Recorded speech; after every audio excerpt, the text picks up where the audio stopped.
ਵਾਹਿਗੁਰੂ ਜੀ ਕੀ ਫਤਿਹ। ਵਾਹਿਗੁਰੂ ਜੀ ਕਾ ਖਾਲਸਾ ਜੀ ਸਤਿਗੁਰੂ ਜੀ। ਅੱਜ ਆਪਾਂ ਲੇਟ ਹੋ ਗਏ, ਅੱਜ ਕਥਾ ਸ਼ੁਰੂ ਕਰੋ।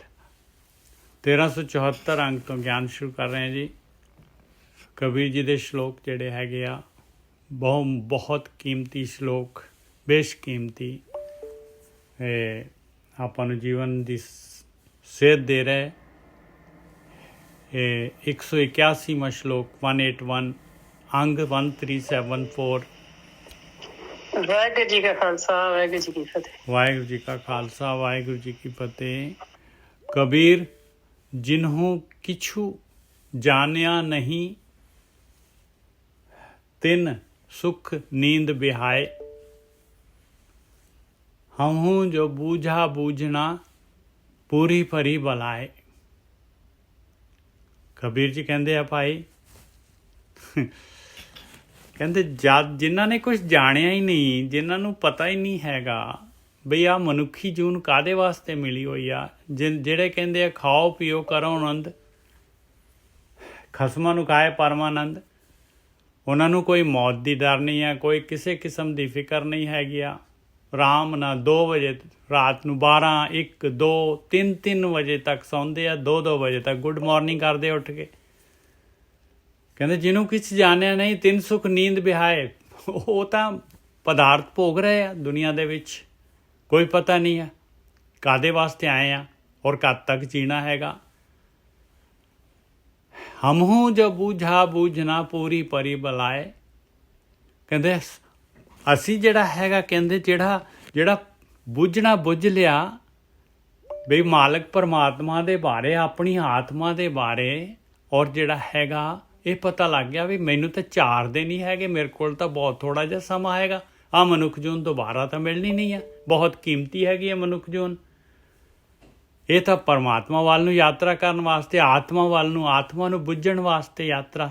ਪਈ ਪ੍ਰਾਪਤ ਮਨੁੱਖ ਦੇ ਹੁਰੀਆ, ਗੋਬਿੰਦ ਮਿਲਣ ਕੀ ਹੈ ਤੇਰੀ ਬਰੀਆ। ਕਹਿੰਦੇ ਅਸੀਂ ਤਾਂ ਆਹ ਬੁੱਝਣਾ ਬੁੱਝ ਲਿਆ ਤੇ ਪੂਰੀ ਪਰੀ ਬੁਲਾਏ। ਕਹਿੰਦੇ ਹੁਣ ਮਨ ਪਤੰਦਰ ਜਿਹੜਾ ਹੈਗਾ, ਹੁਣ ਤੱਕ ਇੱਕ ਮਿੰਟ ਵੀ ਖਰਾਬ ਨਹੀਂ ਕਰਨਾ ਚਾਹੁੰਦਾ। 1 ਮਿੰਟ ਵੀ ਕਹਿੰਦਾ ਨਾ, ਹੁਣ ਤਾਂ ਕਹਿੰਦੇ ਬਿਲਕੁਲ ਕਹਿੰਦੇ 24 ਘੰਟੇ ਦਾ ਜਿਹੜਾ ਹੈਗਾ ਕੰਮ ਸ਼ੁਰੂ ਹੋ ਗਿਆ ਭਾਈ, ਪੂਰਾ ਇਸੇ ਪਾਸੇ ਨੂੰ। ਬਈ ਹੁਣ ਤਾਂ ਇੰਨੀ ਜਿਉਂ ਜਿਹੜਾ ਹੈਗਾ ਇਸ ਪਾਸੇ ਨੂੰ ਚੱਲਦੇ ਆ, ਤਿਉਂ ਅੰਦਰ ਜਿਹੜੀ ਹੈ ਖਿੱਚ ਬਣੀ ਜਾਂਦੀ ਆ, ਔਰ ਪਰਮਾਤਮਾ ਦੇ ਦਰਸ਼ਨਾਂ ਦੀ ਇੰਨੀ ਖਿੱਚ ਹੋਈ ਜਾ ਰਹੀ ਹੈ ਕਿ ਮਨ ਪਤੰਦਰ ਜਿਹੜਾ ਹੈਗਾ ਉਹ ਮੰਨਦਾ ਹੀ ਨਹੀਂ। ਕਹਿੰਦੇ ਪੂਰੀ ਜਿਹੜਾ ਹੈਗਾ, ਪੂਰੀ ਤਰ੍ਹਾਂ ਜਿਹੜਾ ਹੈਗਾ ਹੁਣ ਇਸੇ ਪਾਸੇ ਨੂੰ ਸਮਰਪਿਤ ਹੋ ਗਿਆ। ਹਾਂਜੀ ਗੁਰਕੀ ਸਾਹਿਬ।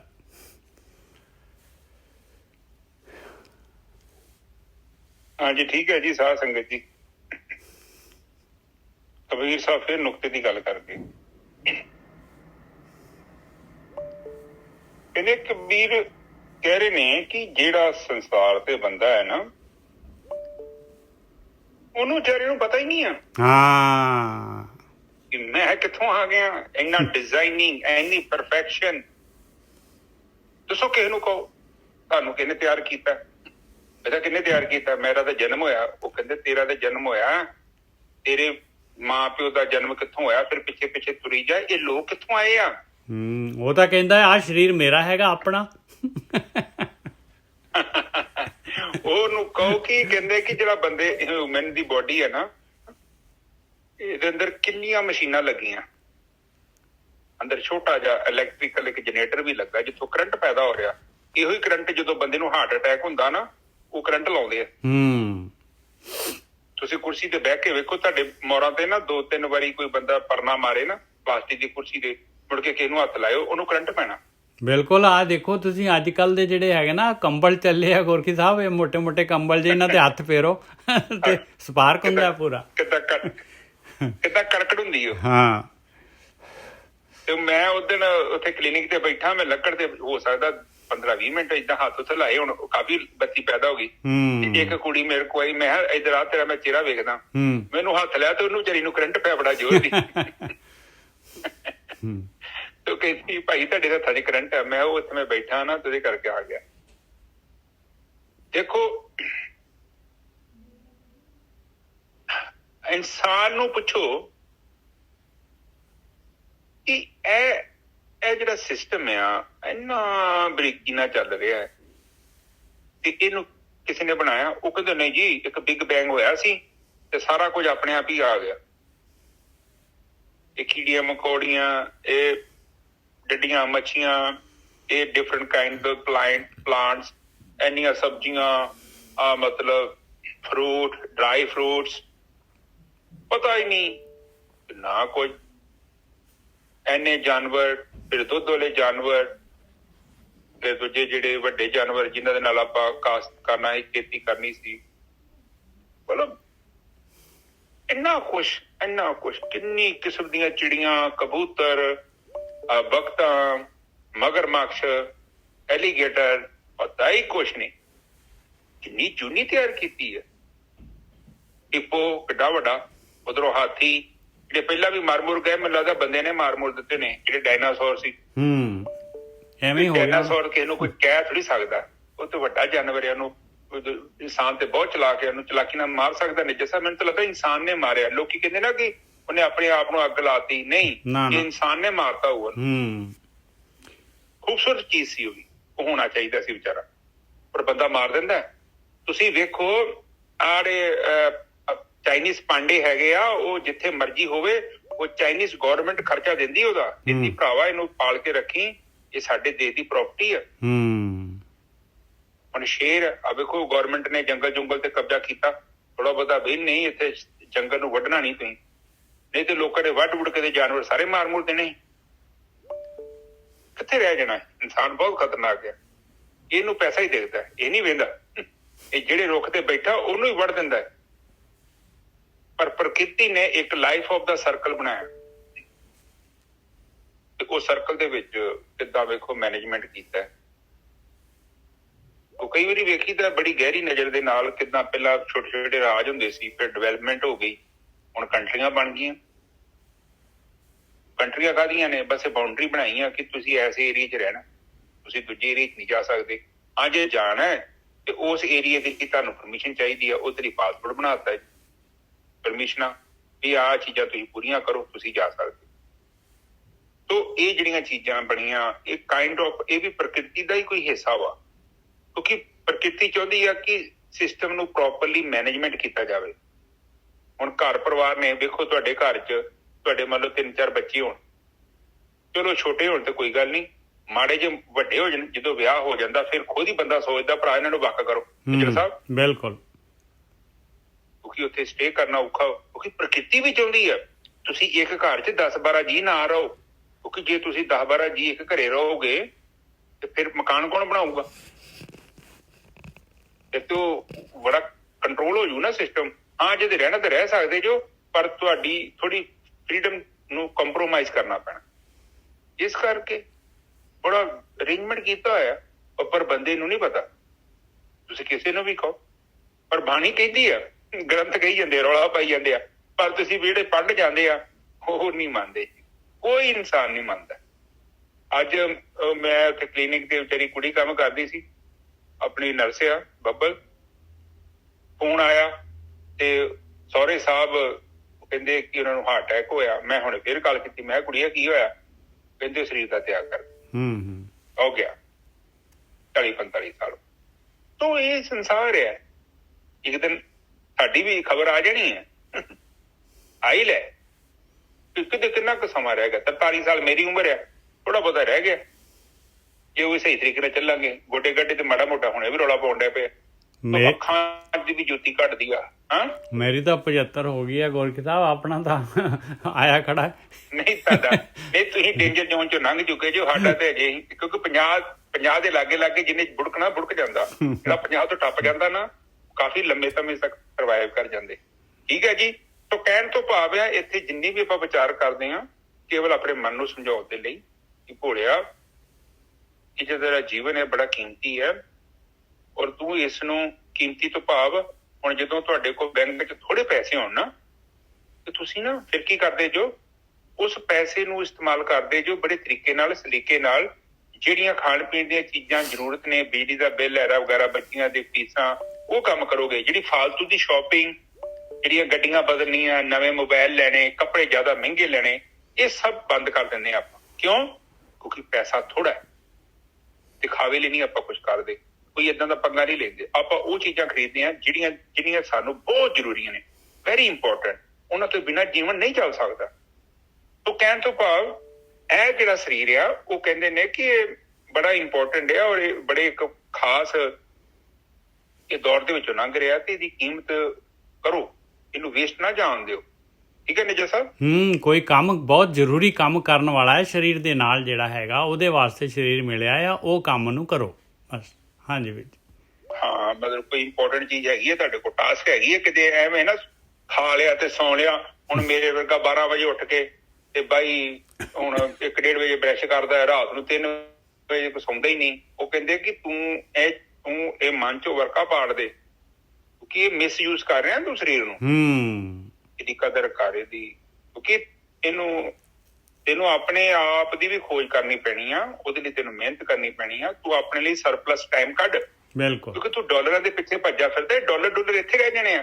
ਪਹਿਲਾਂ ਤੂੰ ਪੈਸੇ ਕਮਾਉਣੇ ਆ ਤੇ ਬਾਅਦ ਦੇ ਵਿੱਚ ਤੂੰ ਪੈਸੇ ਉਡਾਣੇ ਆ ਕਿ ਮੇਰਾ ਸਰੀਰ ਸਹੀ ਕਰ ਦੋ। ਉਹ ਜਦੋਂ ਲੋੜ ਸੀ ਉਦੋਂ ਸਰੀਰ ਦੀ ਤੇ ਕੇਅਰ ਨਹੀਂ ਕੀਤੀ। ਹੁਣ ਤੂੰ ਕਹਿੰਦਾ ਸਰੀਰ ਸਹੀ ਹੋ ਜੇ, ਹੁਣ ਦਵਾਈਆਂ ਨਾਲ ਕਿੱਥੋਂ ਸਹੀ ਹੋਣਾ? ਹੁਣ ਕਹਿੰਦੇ 95% ਬਿਮਾਰੀਆਂ ਜਿਹੜੀਆਂ ਨੇ ਉਹ ਪਾਣੀ ਨਾ ਪੀਣ ਕਰਕੇ ਲੱਗਦੀਆਂ ਮਨੁੱਖ ਨੂੰ। ਅੱਜ ਮੇਰੀ ਮਾਤਾ ਕਹਿੰਦੀ ਪੁੱਤ ਲੋਕਾਂ ਨੂੰ ਤਾਂ ਸਲਾਹ ਦੇਈ ਜਾਂਦਾ, ਚੱਲ ਗਲਾਸ ਪਾਣੀ ਦਾ ਪੀ। ਤੋਂ ਕਹਿਣ ਤੋਂ ਭਾਵ ਪਲੀਜ਼ ਪਾਣੀ ਡਰਿੰਕ ਕਰਿਆ ਕਰੋ ਵੱਧ ਤੋਂ ਵੱਧ, ਤਾਂ ਜੋ ਤੁਹਾਡੇ ਸਰੀਰ ਦੇ ਵਿੱਚ ਜੇ ਕੋਈ ਜ਼ਹਿਰ ਇਕੱਠਾ ਹੋਇਆ ਜਾਂ ਕੋਈ ਗਲਤ ਮਲਤ ਚੀਜ਼ ਇਕੱਠੀ ਹੋ ਰਹੀ ਆ। ਦੇਖੋ ਇੱਕ ਚੀਜ਼ ਸਿੰਪਲ ਜੀ ਸਮਝੋ ਆਪ, ਇੱਕ ਘਰ ਸਾਫ਼ ਕਰਨ ਦੇ ਲਈ 5 ਬਾਲਟੀਆਂ ਪਾਣੀ ਦੀਆਂ ਲੱਗਦੀਆਂ। ਹੁਣ ਉਹ 5 ਦੀ ਜਗ੍ਹਾ ਨਿੱਜਰ ਸਾਹਿਬ 2 ਬਾਲਟੀਆਂ ਯੂਜ਼ ਕਰੀਏ ਤੇ ਘਰ ਉਹਨਾਂ ਸਾਫ਼ ਨਹੀਂ ਨਾ ਹੋਣਾ। ਇਹ ਹਿਸਾਬ ਸਾਡੇ ਸਰੀਰ ਦਾ। ਜੇ ਸਾਡੇ ਸਰੀਰ ਨੂੰ 5 ਗਲਾਸ ਜਾਂ 7 ਗਲਾਸ 6 ਗਲਾਸ ਜਿੰਨਾ ਵੀ ਪਾਣੀ ਚਾਹੀਦਾ ਹੈ, ਜੇਕਰ ਆਪਾਂ ਉਹਨਾਂ ਪਾਣੀ ਨਹੀਂ ਦਿੰਦੇ, ਆਪਾਂ 2 ਗਲਾਸ ਹੀ ਦਿੰਦੇ ਹਾਂ, ਫਿਰ ਉਹ ਕਿਡਨੀਆਂ ਕਿੱਦਾਂ ਸਾਫ਼ ਕਰਨੀਆਂ ਦੱਸੋ ਮੈਨੂੰ? It is not possible. ਤੇ ਇਹ ਹਿਸਾਬ ਹੈ ਤੁਹਾਡੀ ਗੱਡੀ ਦਾ ਵਾ। ਹੁਣ ਗੱਡੀ 'ਚ ਪਾਣੀ ਨਹੀਂ ਪਾਵਾਂਗੇ ਰੇਡੀਏਟਰ 'ਚ, ਇੱਕ ਸਮਾਂ ਆਊਗਾ ਹੌਲੀ ਕਰਕੇ ਉਹਦਾ ਪਾਰਟਸ ਡੈਮੇਜ ਹੋ ਜਾਣਗੇ। ਹਾਂਜੀ ਵੀਰ ਸਾਹਿਬ ਅੱਗੇ ਚੱਲੀਏ। ਹਾਂਜੀ, ਕਬੀਰ ਜੀ ਨੂੰ ਕਿਛ ਜਾਣਿਆ ਨਹੀਂ, ਤਿੰਨ ਸੁਖ ਨੀਂਦ ਬਿਹਾਏ, ਹਮੂ ਜੋ ਬੂਝਾ ਬੂਝਣਾ ਪੂਰੀ ਪਰੀ ਬਲਾਏ। ਬਸ ਜਿਨ੍ਹਾਂ ਨੂੰ ਪਤਾ ਲੱਗ ਜਾਂਦਾ ਵੀ ਅਸੀਂ ਤਾਂ ਆਹ ਕੰਮ ਕਰਨ ਵਾਸਤੇ ਆਏ ਹਾਂ, ਅਸੀਂ ਮਤਲਬ ਮਾਲਕ ਪਰਮਾਤਮਾ ਨੂੰ, ਆਪਣੀ ਆਤਮਾ ਨੂੰ ਦੇਖਣ ਵਾਸਤੇ, ਮੈਂ ਕੌਣ ਆ ਇਹ ਬੁੱਝਣ ਵਾਸਤੇ ਸਰੀਰ ਮਿਲਿਆ ਹੋਇਆ, ਉਹ ਫਿਰ ਜਿਹੜੇ ਹੈਗੇ ਇਹ ਦਿਨ ਜਿਹੜੇ ਸਵਾਸ ਜਿਹੜੇ ਆ ਆਪਣੇ, ਉਹ ਪੂਰੇ ਧਿਆਨ ਦੇ ਨਾਲ ਜਿਹੜੇ ਹੈਗੇ ਖਰਚਦੇ ਆ, ਉਹਨਾਂ ਨੂੰ ਯੂਜ਼ ਕਰਦੇ ਆ। ਅਗਲਾ ਸ਼ਲੋਕ, कबीर मारे बहुत पुकारिया, पीर पुकारे और लागी चोट मरम की, रहो कबीरा ठौर। कबीर मारे बहुत पुकारिया। ਹੁਣ ਮਾਇਆ ਦੇ ਵਿੱਚ ਜਿਹੜੀ ਹੈਗੀ, ਸੰਸਾਰ ਦੇ ਵਿੱਚ ਜਿਹੜਾ ਹੈਗਾ ਇਨਸਾਨ ਜਿਹੜਾ ਹੈਗਾ, ਜਿੰਨੀ ਮਰਜ਼ੀ ਮਾਇਆ ਹੋਏ ਉਹਦੇ ਨਾਲ ਸੁਖੀ ਤਾਂ ਹੁੰਦਾ ਨਹੀਂ ਇਨਸਾਨ। ਇਹਦੇ ਵਿੱਚ ਜਿਹੜੇ ਹੈਗੇ ਆ ਉਹ ਕਾਮ ਕ੍ਰੋਧ ਲੋਭ ਮੋਹ ਹੰਕਾਰ ਦੇ ਵਿੱਚ ਜਿਹੜਾ ਹੈਗਾ, ਇਹਨਾਂ ਦੇ ਵਿੱਚ ਜਿਹੜਾ ਹੈਗਾ ਸਵਾਦ ਬਹੁਤ ਘੱਟ ਆ, ਅਤੇ ਦੁੱਖ ਤਕਲੀਫਾਂ ਜਿਹੜੇ ਹੈਗੇ, ਲੜਾਈ ਝਗੜੇ ਜਿਹੜੇ ਹੈਗੇ, ਇਹ ਜਿਹੜਾ ਹੈਗਾ ਇਹ ਜ਼ਿਆਦਾ ਹੈਗਾ ਭਾਈ।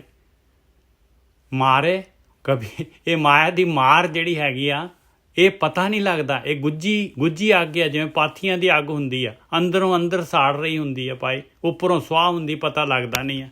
ਇਹ ਜਿਹੜੀ ਆ ਕਹਿੰਦੇ ਇਹਦੀ ਮਾਰ ਖਾ ਕੇ ਵੀ ਜਿਹੜਾ ਹੈਗਾ ਪੀਰ ਪੁਕਾਰੇ। ਔਰ ਪੀਰ ਮਤਲਬ ਕੋਈ ਗੁਰੂ ਨਹੀਂ, ਪੀਰ ਦਾ ਮਤਲਬ ਆ ਬਈ ਪੀੜ। ਕਹਿੰਦੇ ਮਾਇਆ ਦੀ ਐਸੀ ਪੀੜ ਆ, ਇਨਸਾਨ ਜਿਹੜਾ ਹੈਗਾ ਇਹ ਤਕਲੀਫ ਦੇ ਵਿੱਚ ਵੀ ਹੋਰ ਕਹਿੰਦਾ ਹੋਰ ਮਿਲ ਜੇ ਮੈਨੂੰ, ਹੋਰ ਮਿਲ ਜੇ ਮੈਨੂੰ। ਇਹਦੀ ਛੱਡਣ ਦੀ ਬਜਾਏ ਜਿਹੜਾ ਹੈਗਾ ਇਹਨੂੰ ਹੋਰ ਮੰਗਦਾ ਹੈ। ਕਬੀਰ ਮਾਰੇ ਬਹੁਤ ਪੁਕਾਰਿਆ, ਪੀਰ ਪੁਕਾਰੇ ਔਰ ਲਾਗੀ ਚੋਟ ਮਰਮ ਕੀ, ਰਹੋ ਕਬੀਰਾ ਠੌਰ। ਔਰ ਜਿਹਨੂੰ ਕਿਸੇ ਨੂੰ ਜਿਹੜਾ ਹੈਗਾ ਗੁਰੂ ਦੀ ਕੋਈ ਤੀਰ, ਗੁਰੂ ਦੀ ਕੋਈ ਮੱਤ ਜਿਹੜੀ ਹੈਗੀ, ਕੋਈ ਬ੍ਰਹਮ ਗਿਆਨ ਦੀ ਕੋਈ ਸੱਟ ਜਿਹੜੀ ਹੈਗੀ ਜਿਹਦੇ ਹਿਰਦੇ ਦੇ ਵਿੱਚ ਲੱਗ ਜਾਏ, ਅਤੇ ਉਹ ਭਾਈ ਫਿਰ ਜਿਹੜਾ ਹੈਗਾ ਨੀਂਦ ਦੇ ਵਿੱਚ ਨਹੀਂ ਸੌਂਦਾ। ਜਿਸ ਤਰ੍ਹਾਂ ਲਿਖਿਆ, ਹਮਹੂ ਜੋ ਬੂਝਾ ਬੂਝਣਾ ਪੂਰੀ ਪਰੀ ਬਲਾਏ। ਉਹ ਜਿਹੜਾ ਹੈਗਾ ਲਾਗੀ ਚੋਟ ਮਰਮ ਕੀ, ਰਹੋ ਕਬੀਰਾ ਠੌਰ। ਕਹਿੰਦੇ ਉਹਨੂੰ, ਜਿਹਨੂੰ ਆਹ ਜਿਹੜਾ ਬੁੱਝਣਾ ਬੁੱਝ ਲਿਆ ਜਿਹਨੇ, ਅਤੇ ਉਹ ਤਾਂ ਬਸ ਉਹ ਤਾਂ ਅੰਦਰ ਖਾਤੇ ਆਪਣਾ ਜਿਹੜਾ ਹੈਗਾ ਉਹ ਤਾਂ ਤੁਰ ਪੈਂਦਾ ਹੈ ਉਸ ਰਸਤੇ ਦੇ ਉੱਤੇ। ਉਹ ਉਹਦਾ ਮਨ ਜਿਹੜਾ ਹੈਗਾ ਉਹ ਵਿਚਾਰ ਛੱਡਣੇ ਔਰ ਆਪਣਾ ਜਿਹੜਾ ਹੈਗਾ ਮਨ ਨੂੰ ਜਿਹੜਾ ਹੈਗਾ ਟਿਕਾਣੇ 'ਤੇ ਲਿਆਉਂਦਾ ਹੈ ਭਾਈ। ਹਾਂਜੀ ਵੀਰ ਜੀ। ਹੁਣ ਉਹ ਕਹਿੰਦੇ ਨੇ ਕਿ ਦੇਖੋ ਇਹ ਆਪ ਸਮਝਦੇ ਨਾ ਕਿ ਜਿਹੜਾ ਲੋਭ ਆ ਉਹ ਪਾਣੀ ਦਾ ਗੁਣ ਹੈ। ਤੁਹਾਨੂੰ ਜਿੰਨਾ ਮਰਜ਼ੀ ਮਿਲ ਜੇ ਬੜਾ ਔਖਾ ਵਾ। ਤੁਸੀਂ ਨਹੀਂ ਕਹਿ ਸਕਦੇ ਕਿ ਬਸ ਹਾਂ ਇੱਕ ਚੀਜ਼ ਤੇ ਬੰਦਾ ਬਸ ਕਹਿੰਦਾ ਜਦੋਂ ਡਾਂਗਾਂ ਪੈਂਦੀਆਂ ਨਾ ਨਿੱਜਾ ਸਾਹਿਬ, ਹਾਂ ਫਿਰ ਕਹਿੰਦਾ ਬਸ ਬਸ। ਹੋਰ ਨਹੀਂ ਕਿਸੇ ਚੀਜ਼ ਤੇ ਬਸ ਕਹਿੰਦਾ, ਬੜਾ ਔਖਾ ਬਸ ਕਹਿਣੀ। ਜੋ ਆਉਂਦਾ ਕਹਿੰਦਾ ਆਈ ਜਾਵੇ। ਤੋ ਇੱਥੇ ਇਹੋ ਆ ਕਿ ਉਹ ਕਹਿੰਦੇ ਆ ਕਿ ਬਈ ਏਦਾਂ ਕਰੋ ਕਿ ਤੁਸੀਂ ਆਪਣੇ ਮਨ ਨੂੰ ਸਮਝਾਓ, ਕਿਉਂਕਿ ਬੰਦੇ ਦਾ ਸੁਭਾਅ ਹੈ, ਬੰਦਾ ਤ੍ਰਿਪਤ ਨਹੀਂ ਹੋ ਸਕਦਾ। ਇੱਥੋਂ ਤੱਕ ਵੈਰਨ ਬੁਫੇ ਆ ਹੋਰ ਦੁਨੀਆ ਦੇ ਜਿਹੜੇ ਜੋ ਵੀ ਰਿਚ ਬੰਦੇ ਹੈਗੇ ਆ, ਅੰਬਾਨੀ ਵਗੈਰਾ, ਮਹਿੰਦਰਾ ਗਰੁੱਪ, ਜੋ ਵੀ ਆ, ਤੁਸੀਂ ਇਹਨਾਂ ਨੂੰ ਪੁੱਛੋ ਤੁਸੀਂ ਸੰਤੁਸ਼ਟ? ਉਹ ਕਹਿੰਦੇ ਨਹੀਂ ਵੀ ਹਜੇ ਤੇ ਅਸੀਂ ਇੱਥੇ ਬੈਠੇ ਆ, ਹਜੇ ਬਾਹਰ ਜਾਣਾ, ਉੱਥੋਂ ਵੀ ਇਕੱਠਾ ਕਰਨਾ। ਇਨਸਾਨ ਦਾ ਸੁਭਾਅ ਏਦਾਂ, ਠੀਕ ਹੈ ਜੀ। ਫਿਰ ਕਹਿੰਦੇ ਪਰ ਇੱਕ ਗੱਲ ਹੈਗੀ, ਜਦੋਂ ਮੈਨੂੰ ਗਿਆਨ ਮਿਲਿਆ, ਮੈਨੂੰ ਐਸੀ ਸੰਗਤ ਮਿਲੀ ਤੇ ਐਸਾ ਤੀਰ ਵੱਜਿਆ, ਮੈਨੂੰ ਸੋਝੀ ਆ ਗਈ, ਹੋਸ਼ ਆ ਗਈ ਕਿ ਨਹੀਂ ਇਹ ਕੁਛ ਲੋੜ ਤੋਂ ਜ਼ਿਆਦਾ ਹੀ ਹੋ ਰਿਹਾ, ਕਿ ਬਿਮਾਰ ਹੈ ਤੂੰ, ਤੇਰਾ ਮਨ ਜਿਹੜਾ ਬਿਮਾਰ ਹੈ। ਮਨ ਮੈਲੇ ਦੇ ਸਭ ਕੁਛ ਮੈਲਾ, ਤੇਰਾ ਮਨ ਮੈਲਾ ਹੈ, ਇਸ ਕਰਕੇ ਤੈਨੂੰ ਜ਼ਰੂਰਤ ਦੀ ਨਹੀਂ ਲੋੜ, ਤੈਨੂੰ ਹੁਣ ਕੁਛ ਹੋਰ ਹੀ ਤੂੰ ਕਰ ਲਿਆ, ਹੁਣ ਤੈਨੂੰ ਜ਼ਰੂਰਤ ਨਹੀਂ ਚਾਹੀਦੀ। ਤੂੰ ਜ਼ਰੂਰਤ ਦੇ ਨਾਲ ਕੁਛ ਹੋ ਰਿਹਾ, ਤੇਰੇ ਅੰਦਰ ਜਿਹੜਾ ਵਾ ਲੋਭ ਵੱਧ ਗਿਆ। ਬਸ ਇਹ ਤਾਂ ਜ਼ਰੂਰਤ ਦੀ ਜਗ੍ਹਾ ਤੇ ਤਾਂ ਆਪਾਂ ਜਿਹੜੀ ਹੈਗੀ ਆ ਆਪਣੇ ਅੰਦਰ ਲਾਲਚ ਆ ਗਿਆ ਬਹੁਤ ਜ਼ਬਰਦਸਤ, ਜਿਹੜਾ ਹੈਗਾ ਨੀਡ ਦੀ ਜਗ੍ਹਾ ਤੇ ਗਰੀਡ ਤੇ ਪਹੁੰਚ ਗਏ ਆਪਾਂ। ਹਾਂ ਹੁਣ ਜਦੋਂ ਆਪਣੀ ਕੀ ਵੱਧ ਗਈ ਆ ਤੇ ਫਿਰ ਉਹਦੇ ਨਾਲ ਕੀ ਹੋ ਗਿਆ ਕਿ ਫਿਰ ਸਾਡੇ ਜੀਵਨ 'ਚ ਗਿਰਾਵਟ ਹੋਣੀ ਹੈ। ਪੰਗਾ ਤੇ ਹੈ ਨਾ, ਪੈਸੇ ਕਮਾਉਣ ਤੋਂ ਸਾਧ ਸੰਗਤ ਜੀ ਕੋਈ ਪ੍ਰੋਬਲਮ ਨਹੀਂ, ਤੁਸੀਂ ਕਮਾਓ, ਮਿਹਨਤ ਕਰੋ, ਜੋ ਮਰਜ਼ੀ ਕਰੋ, ਪਰ ਤੁਸੀਂ ਕੋਈ ਐਸਾ ਰਸਤਾ ਨਾ ਇਖਤਿਆਰ ਕਰੋ ਜਿਹਦੇ ਕਰਕੇ ਕੀ ਹੋਵੇ ਤੁਹਾਨੂੰ ਪ੍ਰੋਬਲਮ ਹੋ ਜਾਏ। ਕਿਉਂਕਿ ਪ੍ਰਕਿਰਤੀ ਤੋਂ ਉਸ ਚੀਜ਼ ਨੂੰ ਦੇਖਦੀ ਹੈ ਨਾ, ਪ੍ਰਕਿਰਤੀ ਤੇ ਉਹ ਕਹਿੰਦੇ ਨਾ ਕਿ ਚੰਗਿਆਈਆਂ ਬੁਰਾਈਆਂ ਵਾਚੇ ਧਰਮਾਂ ਦੂਰੇ, ਕਰਮੀ ਆਪੋ ਆਪਣੀ ਕੇ ਨੇੜੇ ਕੇ ਦੂਰੇ। ਹਾਂਜੀ ਹੁਣ ਦੇਖੋ ਜਿਹੜਾ ਬੰਦਾ ਚੋਰੀ ਕਰਦਾ ਪੁਲਿਸ ਉਹਨੂੰ ਫੜ ਕੇ ਖੜਦੀ ਹੈ ਨਾ, ਐਵੇਂ ਥੋੜੀ ਲੈ ਜਾਂਦੀ ਹੈ। ਸੱਚੇ ਬੰਦੇ ਨੂੰ ਵੇਖਿਆ ਜੇਲ੍ਹ ਹੋਈ ਨਹੀਂ ਹੁੰਦੀ, ਹਾਂ ਉਸਨੇ ਕੁਛ ਨਾ ਕੁਛ ਕੀਤਾ ਸੀ ਤੇ ਉਹ ਉਹਦਾ ਕਰਕੇ ਹੀ ਉਹ ਕੋਈ ਕਾਨੂੰਨ ਉਹਨੂੰ ਫੜਦਾ। ਵੈਸੇ ਇਨੋਸੈਂਟ ਬੰਦੇ ਨੂੰ ਫੜਨਾ ਬੜਾ ਔਖਾ ਹੈ, ਬਹੁਤ ਔਖਾ। ਕਿ ਇਹ ਕਾਨੂੰਨ 'ਚ ਵੀ ਲਿਖਿਆ ਹੈ ਕਿ ਬਈ ਇਨੋਸੈਂਟ ਬੰਦੇ ਨੂੰ ਸਜ਼ਾ ਨਹੀਂ ਦੇਣੀ, ਇੱਕ ਚੋਰ ਛੁੱਟ ਜੇ ਤੇ ਕੋਈ ਗੱਲ ਨਹੀਂ, ਕਿਉਂਕਿ ਅੱਜ ਨਹੀਂ ਤੇ ਕੱਲ ਉਹਨੂੰ ਫੇਰ ਫੜ ਸਕਦੇ ਆਪਾਂ। ਇਹ ਕਾਨੂੰਨ 'ਚ ਲਿਖਿਆ ਹੈ ਕਿ ਸਹੀ ਬੰਦੇ ਨੂੰ ਸਜ਼ਾ ਨਹੀਂ ਦੇਣੀ, ਕਿਉਂਕਿ ਉਹ ਬੜੀ ਪ੍ਰੋਬਲਮ ਹੋ ਜਾਂਦੀ ਹੈ। ਫਿਰ ਪੂਰਾ ਬੜਾ ਇੱਕ ਸਿਸਟਮ ਖਰਾਬ ਹੋ ਜਾਂਦਾ ਹੈ। ਇੱਥੇ ਇਹੋ ਕਹਿ ਰਹੇ ਨੇ ਉਹ ਕਿ ਉਹ ਸੰਗਤ ਮਿਲੀ, ਫਿਰ ਗਿਆਨ ਹੋ ਗਿਆ, ਸੋਝੀ ਪੈ ਗਈ ਕਿ ਭੋਲਿਆ ਤੂੰ ਏਦਾਂ ਕਰ, ਜਿਸ ਦਿਸ਼ਾ ਦੇ ਵੱਲ ਜਾ ਰਿਹਾ ਤੂੰ ਗੱਡੀ ਨੂੰ ਰੋਕ ਕੇ ਨਜ਼ਰ ਮਾਰ, ਕਿਤੇ ਤੂੰ ਕਿਤੇ ਗਲਤ ਦਿਸ਼ਾ ਤੇ ਨਹੀਂ ਚੂਜ਼ ਕਰ ਲਈ। ਕਿਉਂਕਿ ਇਹ ਸਮਾਂ ਜਿਵੇਂ ਜਿਵੇਂ ਘਟ ਰਿਹਾ ਤਿਵੇਂ ਤਿਵੇਂ ਇਹਨੂੰ ਫਿਰ ਸਹੀ ਰਸਤੇ ਤੇ ਆਉਣ ਦੇ ਲਈ ਟਾਈਮ ਬੜਾ ਲੱਗ ਜਾਣਾ ਵਾ। ਪ੍ਰੋਬਲਮ ਤੇ ਆ ਦੇਖੋ ਨਾ ਕਿ ਤੁਸੀਂ ਮੇਰੇ ਵਰਗੇ ਨੇ ਹੁਣ ਇਹ ਕੋਈ ਗਲਤ ਰਸਤੇ ਤੇ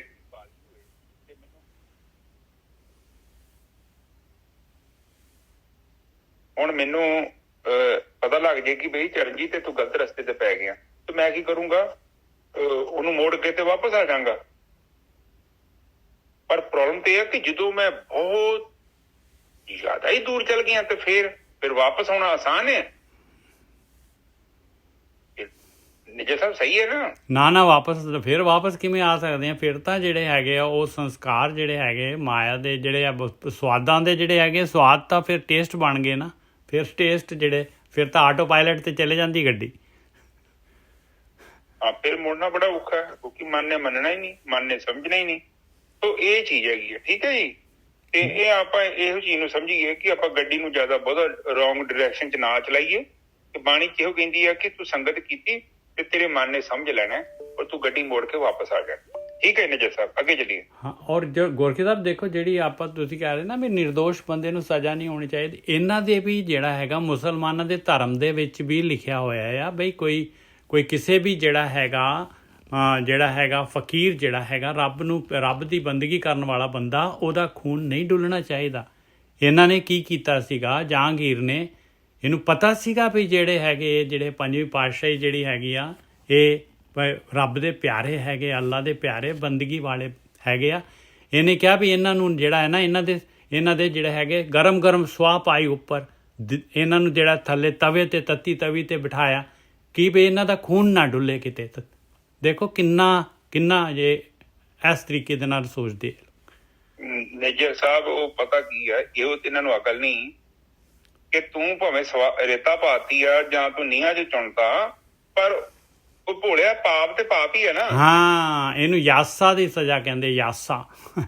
ਹਾਂਜੀ, ਇਹਦਾ ਮਤਲਬ ਪਤਾ ਕੀ ਹੁੰਦਾ ਕਿ ਜਿਹੜਾ ਸ਼ਰਾਰਤੀ ਬੰਦਾ ਹੁੰਦਾ ਨਾ, ਉਹ ਜੋਗ ਦੇ ਵਿੱਚ ਭੋਗ ਲੱਭ ਲੈਂਦਾ। ਉਹ ਅਸਲ ਦੇ ਵਿੱਚ ਉਹਨੂੰ ਧਰਮ 'ਚ ਦੇ ਮਨਾਹੀ ਕੀਤੀ ਹੈ ਵੀ ਤੂੰ ਇਹਨਾਂ ਜਿਹੜੇ ਬੰਦੇ ਧਾਰਮਿਕ, ਇਹਨਾਂ ਨੂੰ ਤੂੰ ਏਦਾਂ ਸਜ਼ਾ ਨਹੀਂ ਦੇ ਸਕਦਾ। ਪਰ ਤੁਸੀਂ ਦੇਖੋ ਜਿੰਨੇ ਲੋਕਾਂ ਨੇ ਇਹਨਾਂ ਨੇ ਕਦੇ ਪ੍ਰਵਾਹ ਕੀਤੀ ਹੈ।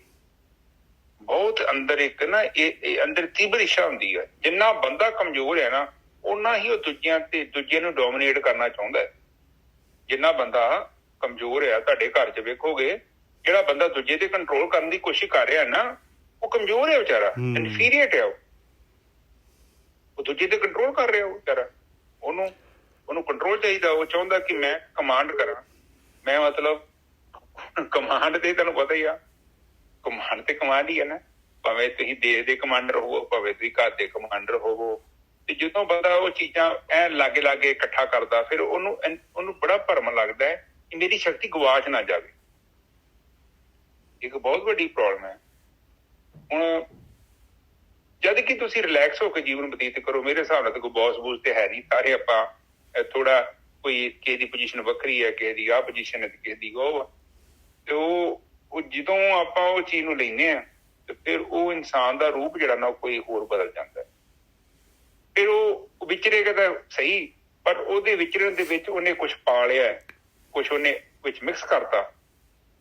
ਹੁਣ ਜਦੋਂ ਮਿਕਸ ਕਰੋਗੇ ਤੇ ਫਿਰ ਤੁਸੀਂ ਉਹ ਆਪਣਾ ਕਰੈਕਟਰ ਬਰਾਬਰ ਪਲੇ ਨਹੀਂ ਕਰ ਸਕਦੇ। ਹੁਣ ਅੱਜ ਮੈਂ ਨਾ, ਉਹ ਇੱਕ ਗੁਲਾਟੀ ਕੁੜੀ ਆ ਨਿਜਾ ਸਾਹਿਬ,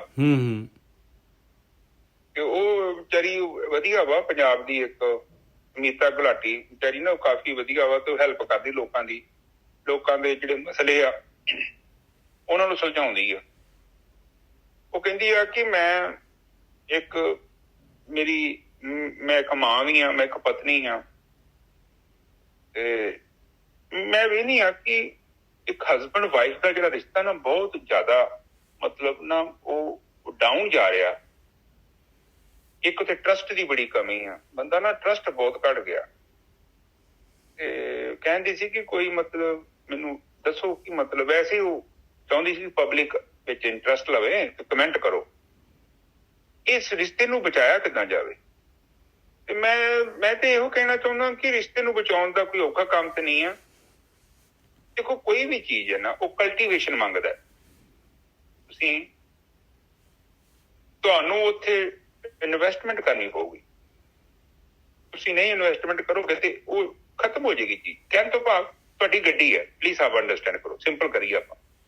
ਤੁਹਾਡਾ ਘਰ ਆ, ਇਹਨੂੰ ਹਰ ਦਿਨ ਮੇਨਟੇਨ ਕਰਨਾ ਪੈਣਾ ਤੁਹਾਨੂੰ, ਉਹਨੂੰ ਧੋਣਾ ਪੈਣਾ ਹੈ, ਉਹਨੂੰ ਸਾਫ਼ ਕਰਨਾ ਪੈਣਾ ਹੈ, ਉਹਦੀ ਕੋਈ ਟੁੱਟ ਭੱਜ ਹੈਗੀ ਉਹਨੂੰ ਰਿਪੇਅਰ ਕਰਨਾ ਪੈਣਾ। ਇਸੇ ਤਰ੍ਹਾਂ ਤੁਹਾਡੇ ਰਿਸ਼ਤੇ ਨੇ, ਤੁਸੀਂ ਨਹੀਂ ਰਿਪੇਅਰ ਕਰੋਗੇ ਤੇ ਇੱਕ ਸਮਾਂ ਆਉਣਾ ਹੈ ਉਹ ਖਤਮ। ਉਹ ਕਹਿੰਦਾ ਥ੍ਰਿਲ ਇਜ਼ ਗੋਨ, ਫਿਰ ਸਤਿ ਸ੍ਰੀ ਅਕਾਲ ਹੋ ਜਾਣੀ ਹੈ।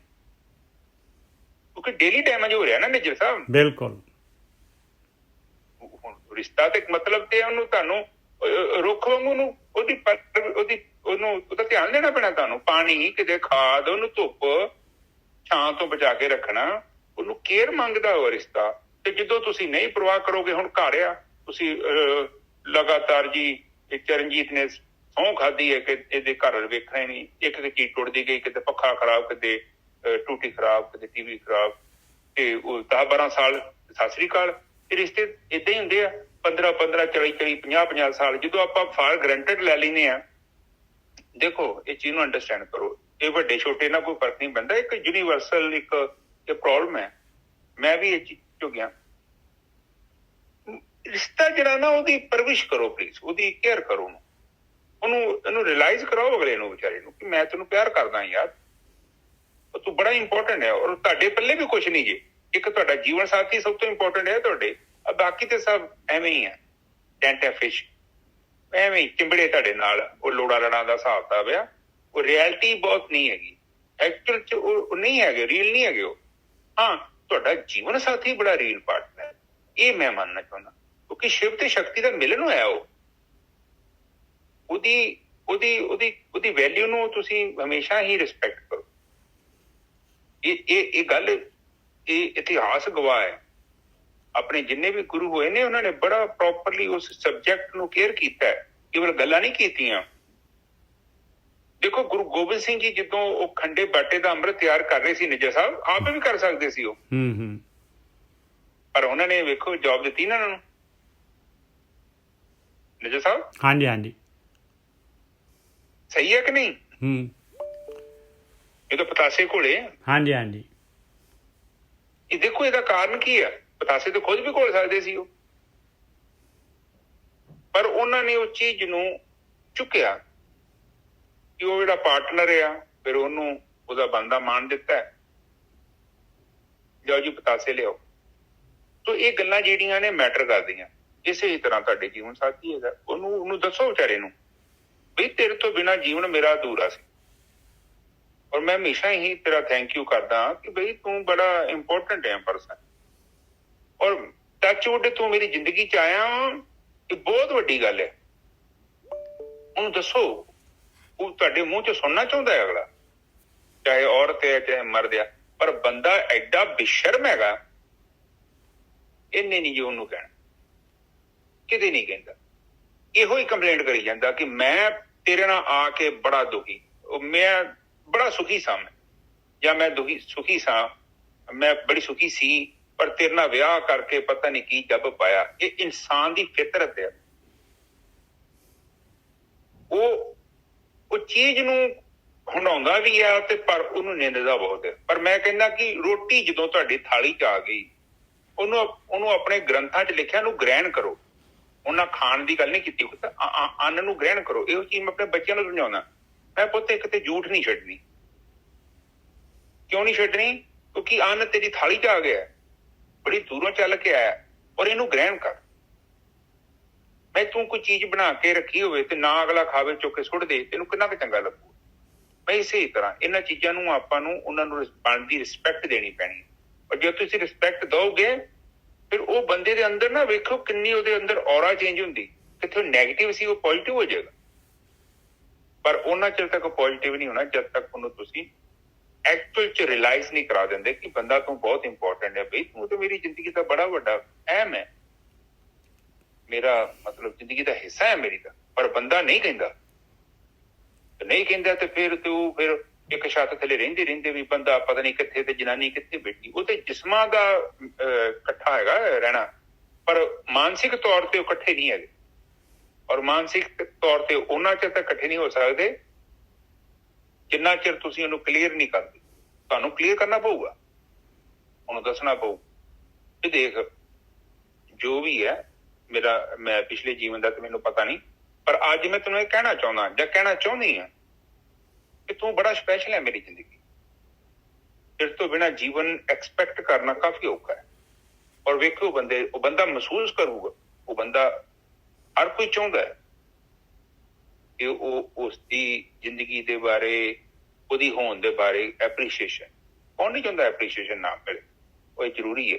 ਕਿਉਂ? ਜਦੋਂ ਤੁਸੀਂ ਐਪਰੀਸ਼ੀਏਸ਼ਨ ਕੀਤੀ, ਤੁਹਾਡੇ ਘਰ ਦੇ ਵਿੱਚ ਜਿਹੜੀ ਫ੍ਰਿਕਸ਼ਨ ਹੈ ਨਾ, ਦੇਖੋ ਧਿਆਨ ਦੇ ਵਿੱਚ ਤੁਹਾਡਾ ਮਨ ਨਹੀਂ ਲੱਗਣਾ ਜੇ ਘਰੇ ਕੁੱਕੜਾਂ ਨੂੰ ਲੜਦੇ ਰਹੋ। ਇਹ ਬੜਾ ਇੰਪੋਰਟੈਂਟ ਹੈ ਚੀਜ਼। ਐਵੇਂ ਨਹੀਂ ਮੈਂ ਬੋਲਿਆ 2-4 ਮਿੰਟ, ਇੱਕ ਬਹੁਤ ਇੰਪੋਰਟੈਂਟ। ਜਦੋਂ ਤੁਹਾਡਾ ਜੀਵਨ ਉਲਝਿਆ, ਤੁਹਾਡਾ ਜੀਵਨ ਸਾਥੀ ਨਾਲ ਮਨ ਉਲਝਿਆ ਤੇ ਤੁਸੀਂ ਭਗਤੀ ਕਰੋਗੇ ਤੇ ਭਗਤੀ ਕਿਤੋਂ ਚੰਗੀ ਲੱਗਣੀ ਤੁਹਾਨੂੰ?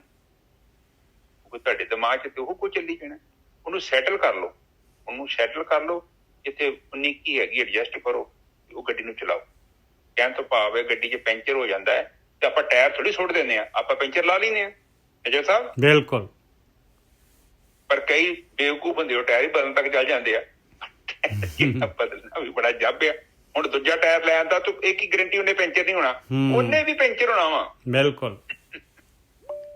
ਪਰ ਬੰਦਾ ਸੋਚਦਾ ਨਹੀਂ ਉਹ ਟਿਊਬਲੈਸ ਆ, ਉਹ ਤੇ ਟਿਊਬਲੈਸ ਵੀ ਲੈ ਆ, ਉਹ ਵੀ ਪੈਂਚਰ ਹੋਊਗਾ, ਕਿਉਂਕਿ ਇਹ ਸੁਭਾਅ ਆ ਇਨਸਾਨ ਦਾ। ਇਸ ਲਈ ਉੱਥੇ ਇਨਵੈਸਟਮੈਂਟ ਕਰੋ ਤਾਂ ਜੋ ਉਹ ਰੁੱਖ ਗਰੋ ਹੋਵੇ, ਏਡਾ ਸਟਰੋਂਗ ਹੋ ਜੇ ਕਿ ਛੋਟੀ ਮੋਟੀ ਕਮੀ ਪੇਸ਼ੀ ਹੋਵੇ ਤੇ ਨਿੱਜਰ ਸਾਹਿਬ ਉਹ ਪਰਵਾਹ ਨਾ ਕਰੇ। ਠੀਕ ਹੈ ਨਿੱਜਰ ਸਾਹਿਬ? ਬਿਲਕੁਲ ਠੀਕ ਹੈ। ਮੈਂ ਕਿਹਾ ਕਿ ਟਾਇਰ ਜਿਹੜਾ ਤੁਸੀਂ ਨਵਾਂ ਲਿਆਓਗੇ ਕੀ ਪਤਾ ਉਹਦਾ ਪੜਾਕਾ ਆਉਂਦੇ ਸਾਰੇ ਪੈ ਜਾਏ ਪੜਾਕਾ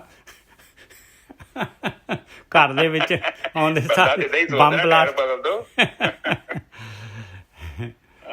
ਠੀਕ ਹੈ ਜੀ। ਹਾਂਜੀ ਆਪਾਂ ਬਾਣੀ ਤੇ ਆ ਜਾਈਏ ਪਲੀਜ਼। ਹਾਂਜੀ ਸੌਰੀ ਨਿੱਜਰ ਸਾਹਿਬ, ਟੌਪਿਕ ਫਿਰ ਪਤਾ ਨਹੀਂ ਕਿੱਥੇ ਨਿਕਲ ਗਿਆ। ਨਹੀਂ ਕੋਈ ਨਹੀਂ। कबीर मारे बहुत पुकारिया पीर पुकारिया और लागी चोट मरम की रहो कबीरा ठौर।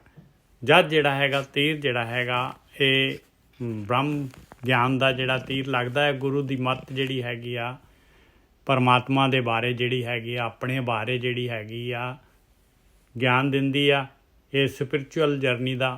ते उदों फिर जिहड़ा हैगा इंसान का मन जिहड़ा हैगा माया दे वल्लों दौड़ना जिहड़ा हैगा उदों जिहड़ा हैगा टिकदा है। ते अगला श्लोक कबीर चोट सुहेली सेल की लागत ले उसास। सेल कहंदे आ जिहड़ी आ बरछी हुंदी आ, ते इत्थे बरछी दी गल नहीं हो रही, ये स्पिरिचुअल जर्नी हैगी आ। ये जिहड़ी आ चोट जिहड़ी हैगी आ चोट जिहड़ी हैगी आ ये हैगी आ बई गुरु ने जिहड़ा ज्ञान दिता ते अंदर जिहड़ी खिच पैदा हो गई, अंदर जिहड़ी हैगी आ वो मालक परमात्मा नूं जिहड़ा हैगा उहदी आत्मा नूं मालक परमात्मा नूं मिलण दे वास्ते उहनूं देखण दे वास्ते इच्छा प्रबल हो गई अंदर। उहनूं कहंदे आ वो चोट लग गई अंदर। कबीर चोट सुहेली सेल की लागत ले उसास। उसास का मतलब हुंदा है ये बाणी दे विच ही आउंदा है कि पंथ निहाले कामनी लोचन पहिले उसासा। उड़ना पीजे पग ना किसे हर दर्शन की आसा। ये मेरे ख्याल कबीर जी का ही शब्द हैगा। उसास का मतलब हुंदा जिवें कोई इस्त्री हैगी है, जवान इस्त्री हैगी आ बई वो जिहड़ा उहदा पति बाहर गया होया है, बार जाके दरवाजे दे उत्ते जाके खड़ी हो जाती है बार ਉਹਦੀ ਸੱਸ ਕਹਿੰਦੀ ਆ ਜਾ ਹਾਲੇ ਨਹੀਂ ਆਇਆ, ਹਾਲੇ ਆ ਜਾ ਉਹ ਨਹੀਂ, ਬਾਰ ਫਿਰ ਜਾ ਕੇ ਖੜੀ ਹੋ ਜਾਂਦੀ ਹੈ। ਔਰ ਫਿਰ ਜਿਹੜਾ ਹੈਗਾ ਉਹਦੇ ਅੰਦਰ ਜਿਹੜੀ ਹੈ ਖਿੱਚ ਹੁੰਦੀ ਹੈ। ਉਹ ਸਾਹਸ ਕਹਿੰਦੇ ਆ ਉਹਦੇ ਅੰਦਰ ਜਿਹੜੇ ਹੈਗੇ ਉਹਦੇ ਸਾਹ ਜਿਹੜੇ ਹੈਗੇ ਆ ਉਹ ਹੌਕੇ ਜੇ ਭਰਦੀ ਆ, ਉਹਨੂੰ ਉਹ ਸਾਹਸ ਕਹਿੰਦੇ ਆ। ਉਸ ਤਰੀਕੇ ਦੇ ਨਾਲ ਹੀ ਜਿਹੜਾ ਹੈਗਾ ਅਭਿਆਸੀ ਦੇ ਅੰਦਰ ਜਿਹੜੀ ਹੈਗੀ ਆ ਉਹ ਮਾਲਕ ਪਰਮਾਤਮਾ ਦੀ ਖਿੱਚ ਲੱਗ ਜਾਂਦੀ ਹੈ। ਉਹ ਚੋਟ ਲੱਗ ਗਈ।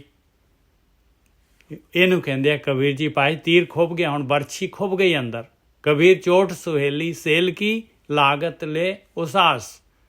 ਕਹਿੰਦੇ ਉਹਦੇ ਵਿੱਚ ਜਿਹੜੀ ਹੈਗੀ ਆ ਮਿਲਾਪ ਦੀ ਜਿਹੜੀ ਆ ਮਿਲਣ ਦੀ ਜਿਹੜੀ ਹੈਗੀ ਆ ਉਹਦੇ ਵਿੱਚ ਖੁਸ਼ੀ ਹੈ। ਉਸ ਉਦਾਸੀ ਦੇ ਵਿੱਚ ਵੀ ਜਿਹੜੇ ਉਸਾਸ ਦੇ ਵਿੱਚ ਵੀ ਜਿਹੜਾ ਹੈਗਾ ਅੰਦਰ ਜਿਹੜੀ ਹੈਗੀ ਮਾਲਕ ਨੂੰ ਮਿਲਣ ਦੀ ਜਿਹੜੀ ਹੈਗੀ ਖੁਸ਼ੀ ਛੁਪੀ ਹੋਈ ਆ। ਉਹ ਚੋਟ ਵੀ ਉਹ ਉਦਾਸੀ ਵੀ ਸੋਹਣੀ ਲੱਗਦੀ ਹੈ। चोट सहारे शब्द की तास गुरु मैं दास। कहते बस ਜਿਹੜਾ ਇਹ ਸ਼ਬਦ ਦੀ ਚੋਟ ਨੂੰ ਸਹਾਰ ਗਿਆ। ਸਹਾਰਨਾ ਕੀ ਹੈਗਾ?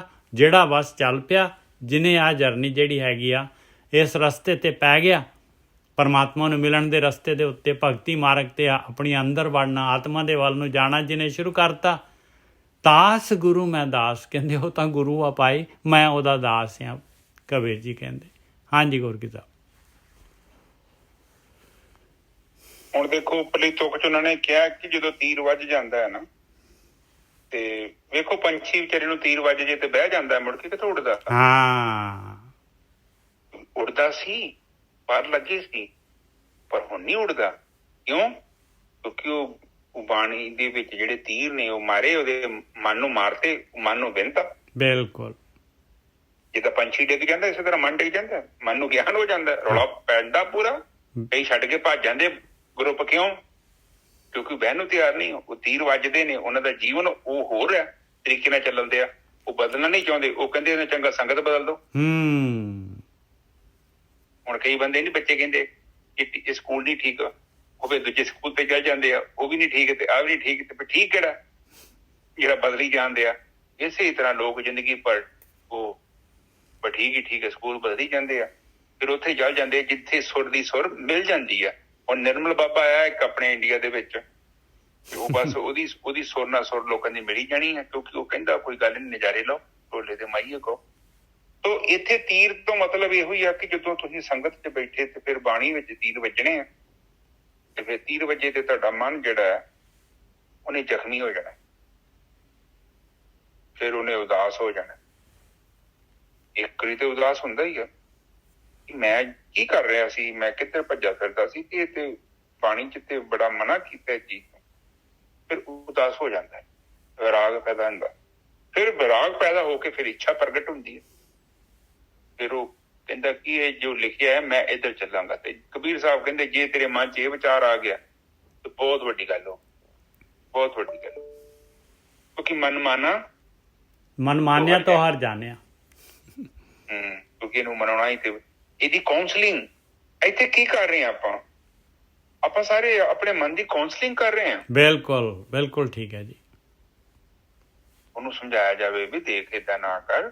ਏਦਾਂ ਕਬੀਰ ਸਾਹਿਬ ਜੀ ਬੜਾ ਚੰਗੀ ਤਰ੍ਹਾਂ ਸਮਝਾ ਰਹੇ ਨੇ ਇੱਕ ਇੱਕ ਗੱਲ ਨੂੰ। ਪਤਾ ਨਹੀਂ ਕਿੰਨੀ ਵਾਰੀ 1400 ਪਤਾ ਨਹੀਂ ਕਿੰਨੇ ਅੰਗਾਂ ਦੇ ਵਿੱਚ ਲਿਖਿਆ, 1430 ਹਾਂ 1430 ਅੰਗਾਂ ਦੇ ਵਿੱਚ ਲਿਖਿਆ ਹੈ ਕਿ ਦੇਖੋ ਏਦਾਂ ਨਾ ਕਰ, ਐ ਕਰ, ਤੂੰ ਇੱਧਰ ਨਾ ਜਾ, ਤੂੰ ਉੱਧਰ ਆ।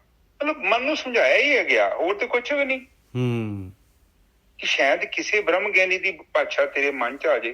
ਹੁਣ ਦੇਖੋ ਉਹ ਕਈ ਵਾਰੀ ਆਪਾਂ ਨੀ ਕਹਿੰਦੇ ਉਹ ਜਿਹੜਾ ਬੰਦਾ ਬੜਾ ਅੜਬਿਆ, ਏਦਾਂ ਕਰੋ ਯਾਰ ਕਿ ਉਹਦੇ ਰਿਸ਼ਤੇਦਾਰ ਨੂੰ ਸੱਦੋ ਤੇ ਉਹਦੀ ਕਾਉਂਸਲਿੰਗ ਕਰੇ, ਉਹਨੂੰ ਸਮਝਾਵੇ। ਬਿਲਕੁਲ ਉਹਦਾ ਮਾਨ ਕਰਦਾ ਫਲਾਣੇ ਬੰਦੇ ਦਾ, ਉਹ ਨਹੀਂ ਸੁਣਦਾ, ਫਿਰ ਕਹਿੰਦੇ ਨਹੀਂ ਇਹਦੀ ਨਹੀਂ ਸੁਣਦਾ, ਉਹ ਫਲਾਣੇ ਮਾਮੇ ਨੂੰ ਸੱਦੋ, ਉਹਦੇ ਫੁੱਫੜ ਨੂੰ ਸੱਦੋ। ਯਾਰ ਜਦੇ ਵੱਡੇ ਭਰਾ ਨੂੰ ਕਹੋ ਇਹ ਯਾਰ ਮੰਨਦਾ ਨਹੀਂ ਪਿਆ, ਇਹ ਗਲਤ ਕਰ ਰਿਹਾ ਕੁਛ, ਇਹਦੀ ਕਾਉਂਸਲਿੰਗ ਕਰੋ। ਜਿੱਦ ਕਰ ਰਿਹਾ, ਫਿਰ ਕਾਉਂਸਲਿੰਗ ਕਰਦੇ ਨੇ, ਉਹ ਸਮਝਾਉਂਦੇ ਨੇ ਦੇਖ ਵੀ ਸਮਾਜ ਜਿੱਦਾਂ ਰਹਿੰਦਾ ਵਾ ਹਰ ਥਾਂ ਤੇ, ਇਹ ਨਹੀਂ ਕਿ ਵਾਧਾ ਹੀ ਹਿੱਸਾ ਲਈਦਾ ਵਾ, ਏਦਾਂ ਘਾਟਾ ਵੀ ਕਈ ਵਾਰੀ ਖਾਣਾ ਪੈਂਦਾ। ਫਿਰ ਉਹ ਮੰਨ ਜਾਂਦਾ ਵਿਚਾਰਾ। ਕੋਈ ਮੂਰਖ ਹੋਊ ਤੇ ਕਚਹਿਰੀ ਨਾਲ ਤੁਰ ਪੈਂਦਾ ਨਜ਼ਰ ਸਾਹਿਬ, ਤੇ ਕਚਹਿਰੀ ਵੀ ਇਹੋ ਕਹਿੰਦੀ ਹੈ ਕਿ 15-20 ਸਾਲ ਉਹਦੇ ਕੱਢ ਦਿੰਦੀ ਆ, ਕਾਉਂਸਲਿੰਗ ਕਰਦੀ ਰਹਿੰਦੀ ਆ, ਤੇ ਥੱਕ ਹਾਰ ਕੇ ਫਿਰ ਆਪੇ ਇਹਨੇ ਕੰਪਰੋਮਾਈਜ਼ ਕਰ ਲੈਣਾ ਮੁੜ ਕੇ। ਹਜੇ ਜੋਤ 'ਚ ਆ, ਤੇ ਜਦੋਂ ਵਕੀਲ ਕੋ ਜਾਈਦਾ ਨਾ ਤੇ ਵਕੀਲ ਤੇ ਇੰਜ ਕਰਦਾ ਵੀ ਫਿਕਰ ਨਾ ਕਰੋ ਬਈ, ਆ ਲਿਆਓ ਫੀਸ, ਅਭੀ ਚਾਹ ਚੂ ਪਿਆਓ ਇਹਨਾਂ ਨੂੰ, ਬੰਦੇ ਆਏ ਆ, ਚਾਹ ਚੂ ਪਿਆਓ ਇਹਨਾਂ ਨੂੰ, ਫਿਰ ਖਾਤਰ ਪਾਣੀ ਕਰੋ, ਬਈ ਹੋ ਜਾਣਾ ਜੀ ਹੋ ਜਾਣਾ। ਉਹ ਜੇ 2-3 ਤਰੀਕਾਂ ਭੁਗਤ ਜਾਂਦੀਆਂ ਫਿਰ ਤਾਂ ਅਗਲਾ ਚਾਹ ਵੀ ਨਹੀਂ ਪੁੱਛਦਾ ਨਿਜਾ ਸਾਹਿਬ। ਉਹ ਤੁਹਾਡੀ ਤਰੀਕ ਗੱਲ ਵੀ ਨਹੀਂ ਪੈਂਦਾ, ਕਿਉਂਕਿ ਪੈਸੇ ਲੈ ਲੈਣੇ ਉਹਨੇ। ਬਸ ਹੁਣ ਤੇ ਨਵੇਂ ਕੇਸ ਦੀ ਡੀਲ ਤੇ ਖਤਮ ਹੋ ਗਈ। ਤੇ ਫਿਰ ਹਾਰ ਕੇ ਬੰਦਾ ਕਹਿੰਦਾ ਯਾਰ 100 ਗੰਢੇ ਵੀ ਖਾਦੇ, 100 ਛਿੱਤਰ ਵੀ ਖਾਦੇ, ਇਹਦੇ ਨਾਲ ਚੰਗਾ ਸਰਪੰਚ ਦਾ ਕਹਿਣਾ ਮੰਨ ਲੈਂਦਾ ਮੈਂ, ਉਹ ਸਹੀ ਸੀ ਫੈਸਲਾ। ਬਿਲਕੁਲ ਠੀਕ ਹੈ ਬੰਦੇ ਨੂੰ ਕਾਉਂਸਲਿੰਗ ਬਿਲਕੁਲ ਸਹੀ ਹੈ ਜੀ, ਬਿਲਕੁਲ ਸਹੀ ਆ। ਉਹ ਪੈਸੇ ਗਵਾ ਕੇ ਵੀ ਫਿਰ ਕਾਉਂਸਲਿੰਗ ਹੀ ਕਰਦਾ। ਉਹਦੇ ਨਜ਼ਰ ਸਾਹਿਬ ਕੇਵਲ ਉਹਦੇ ਦਿਮਾਗ ਨੂੰ ਅਕਲ ਦਿੰਦੇ, ਮਨ ਨੂੰ ਟਾਰਚ ਕਰਦੇ ਅਗਲੇ। ਉਹ ਕਹਿੰਦੇ ਬਈ ਚੱਲ ਆ ਇਹਨੂੰ ਬੰਦੇ ਦਾ ਪੁੱਤ ਬਣਾਉਂਦੇ ਆ। ਏਦਾਂ ਨਹੀਂ ਨਾ ਮੰਨਦਾ। ਅਦਾਲਤਾਂ ਦਾ ਮਤਲਬ ਹੀ ਹੋ ਤੁਹਾਨੂੰ ਖੱਜਲ ਖੁਆਰੀ ਕੀਤਾ ਜਾਵੇ, ਤੁਹਾਨੂੰ ਦੁਖੀ ਕੀਤਾ ਜਾਵੇ, ਬੱਸਾਂ 'ਚ ਧੱਕੇ ਖਾਓ, ਉੱਥੇ ਕੱਚੀ ਫਰਸ਼ ਹੈਗੀ ਉੱਥੇ ਬਹੋ, ਖਲੋਤੇ ਰਹੋ, ਤੁਹਾਡੀਆਂ ਲੱਤਾਂ ਥੱਕ ਜਾਣ, ਤੇ 5-7 ਸਾਲ ਨੂੰ ਤੁਸੀਂ ਕਹੋ ਵੀ ਲੋਕ ਅਦਾਲਤ ਲਵਾਓ ਤੇ ਮੇਰੀ ਜਾਨ ਛਡਾਓ। ਜਾਂ ਇਸ ਤਰ੍ਹਾਂ ਹੋ ਜਾਂਦਾ, ਜਾਂ ਫਿਰ ਦੋਨਾਂ ਦੇ ਵਕੀਲ ਜਿਹੜੇ ਦੂਜੀ ਪਾਰਟੀ ਤੇ ਇਹਦੀ ਪਾਰਟੀ ਵਕੀਲ ਮਿਲ ਜਾਂਦੇ ਆਪਸ ਦੇ ਵਿੱਚ। ਉਹ ਕਹਿੰਦੇ ਆ ਵੀ ਦੋਨਾਂ ਨੂੰ ਕਰਾ ਕੇ ਤੇ ਸਮਝੌਤਾ ਕਰਾ ਦੋ, ਬਸ ਗੱਲ ਖਤਮ ਹੋ ਗਈ। ਉਹ ਦੋਨਾਂ ਨੇ ਪੈਸੇ ਖਿੱਚ ਲਏ। ਉਹ ਤੇ ਦੋਸਤ ਹੁੰਦੇ ਆ। ਬਿਲਕੁਲ ਠੀਕ ਹੈ ਜੀ। ਸੋ ਇੱਥੇ ਕਬੀਰ ਸਾਹਿਬ ਸਾਡੀ ਕਾਉਂਸਲਿੰਗ ਕਰ ਰਹੇ, ਸਾਨੂੰ ਸਮਝਾ ਰਹੇ। ਠੀਕ ਹੈ ਜੀ ਨਿਜਾ ਸਾਹਿਬ, ਅੱਗੇ ਚੱਲੀਏ। ਅੱਗੇ ਕਹਿੰਦੇ ਕਬੀਰ ਮੁੱਲਾ, ਇਹ ਮੁੱਲਾ ਲੱਲੇ ਦੇ ਉੱਤੇ ਬਿੰਦੀ ਲੱਗੀ ਹੋਈ ਆ, ਐਡਰੈਸ ਕਰ ਰਹੇ ਆ। ਹੁਣ ਇੱਥੇ ਜਿਹੜਾ ਹੈਗਾ ਬੜੇ ਆਪਣੇ ਜਿਹੜੇ ਹੈਗੇ ਸਿੱਖਾਂ ਨੇ ਬਾਣੀ ਪੜ੍ਹਨੀ ਆ ਤੇ ਕਹਿਣਾ ਜੀ ਦੇਖੋ ਕਬੀਰ, ਮੁਸਲਮਾਨਾਂ ਨੂੰ ਦੇਖੋ ਕਬੀਰ ਜੀ ਕਿਵੇਂ ਜਿਹੜੇ ਹੈਗੇ ਕਹਿ ਰਹੇ ਆ, ਕਿਵੇਂ ਜਿਹੜੇ ਹੈਗੇ ਕਬੀਰ ਜੀ ਜਿਹੜੇ ਹੈਗੇ ਉਹਨਾਂ ਦਾ ਜਿਹੜਾ ਹੈਗਾ ਲਾ ਰਹੇ ਆ, ਲਾਪਾ ਕਰ ਰਹੇ।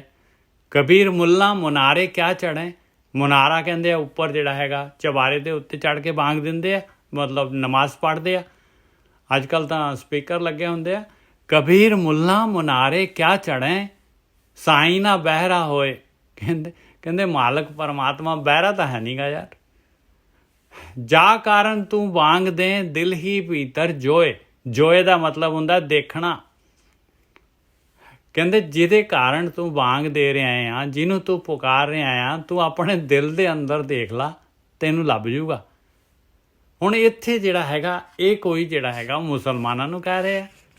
ਇਹ ਤਾਂ ਆਪਾਂ ਬੰਦਾ ਕੀ ਕਰਦਾ ਦੇਖੋ, ਆਪਾਂ ਦੇਖ ਲਓ ਆਪਾਂ ਕੀ ਕਰ ਰਹੇ ਹਾਂ। ਆਪਾਂ ਵੀ ਤਾਂ ਬਾਹਰ ਹੀ ਜਾ ਕੇ ਵਾਂਗ ਦੇ ਰਹੇ ਹਾਂ, ਆਪਾਂ ਵੀ ਤਾਂ ਉਹੀ ਕੁਛ ਕਰ ਰਹੇ ਹਾਂ। ਕਦੀ ਕਿਸੇ ਤੀਰਥ ਤੇ ਚਲੇ ਗਏ, ਕਦੀ ਕਿਤੇ ਚਲੇ ਗਏ, ਕਦੀ ਕਿਤੇ ਨਹਾ ਲਿਆ, ਕਦੀ ਕੁਛ ਕਰ ਲਿਆ, ਕਦੀ ਕੁਛ ਕਰ ਲਿਆ। ਜੋ ਕੁਛ ਵੀ ਕਰ ਰਹੇ ਹਾਂ, ਜੋ ਵੀ ਆਪਾਂ ਸਾਰੇ ਜਿਹੜੇ GPS ਦੇਖ ਰਹੇ ਹਾਂ, ਵੱਧ ਤੋਂ ਵੱਧ ਪਾਠ ਕਰ ਲਿਆ, ਇਹ ਸਾਰਾ ਕੁਛ ਜਿਹੜਾ ਹੈਗਾ ਆਪਾਂ ਅੰਦਰ ਤਾਂ ਵੜ ਹੀ ਨਹੀਂ ਰਹੇ। ਦਿਲ ਹੀ ਭੀਤਰ ਜੋ ਦਿਲ ਦੇ ਅੰਦਰ ਤਾਂ ਵੜ ਨਹੀਂ ਰਹੇ ਆਪਾਂ। ਜੋ ਕਬੀਰ ਜੀ ਕਹਿ ਰਹੇ ਆ, ਜਿਹਦੇ ਵਾਸਤੇ ਜਿਹਨੂੰ ਮਾਲਕ ਨੂੰ ਮਿਲਣਾ ਚਾਹੁੰਦੇ ਆ, ਜਿਹੜੀ ਆਤਮਾ ਨੂੰ ਦੇਖਣਾ ਚਾਹੁੰਦੇ ਆ, ਆਤਮਾ ਤਾਂ ਅੰਦਰ ਹੈ ਆਪਣੇ, ਮਿਲਣਾ ਤਾਂ ਉੱਥੇ ਆ। ਆਤਮਾ ਮਿਲ ਗਈ ਤੇ ਪਰਮਾਤਮਾ ਮਿਲ ਗਿਆ। ਇਹ ਆਪਣੇ ਵਾਸਤੇ, ਹਰੇਕ ਧਰਮ ਦੇ ਵਾਸਤੇ ਹੈਗਾ। ਆਪਾਂ ਹੈਗੇ ਮੁੱਲਾਂ, ਸਾਰੇ ਹਿੰਦੂ ਮੁਸਲਮਾਨ ਸਿੱਖ ਈਸਾਈ ਜਿਹੜੇ ਵੀ ਹੈਗੇ, ਜਿਹੜੇ ਬਾਹਰ ਲੱਭ ਰਹੇ ਆ, ਸਾਰੇ ਮੁੱਲਾਂ ਹੀ ਹੈਗੇ ਆ ਭਾਈ।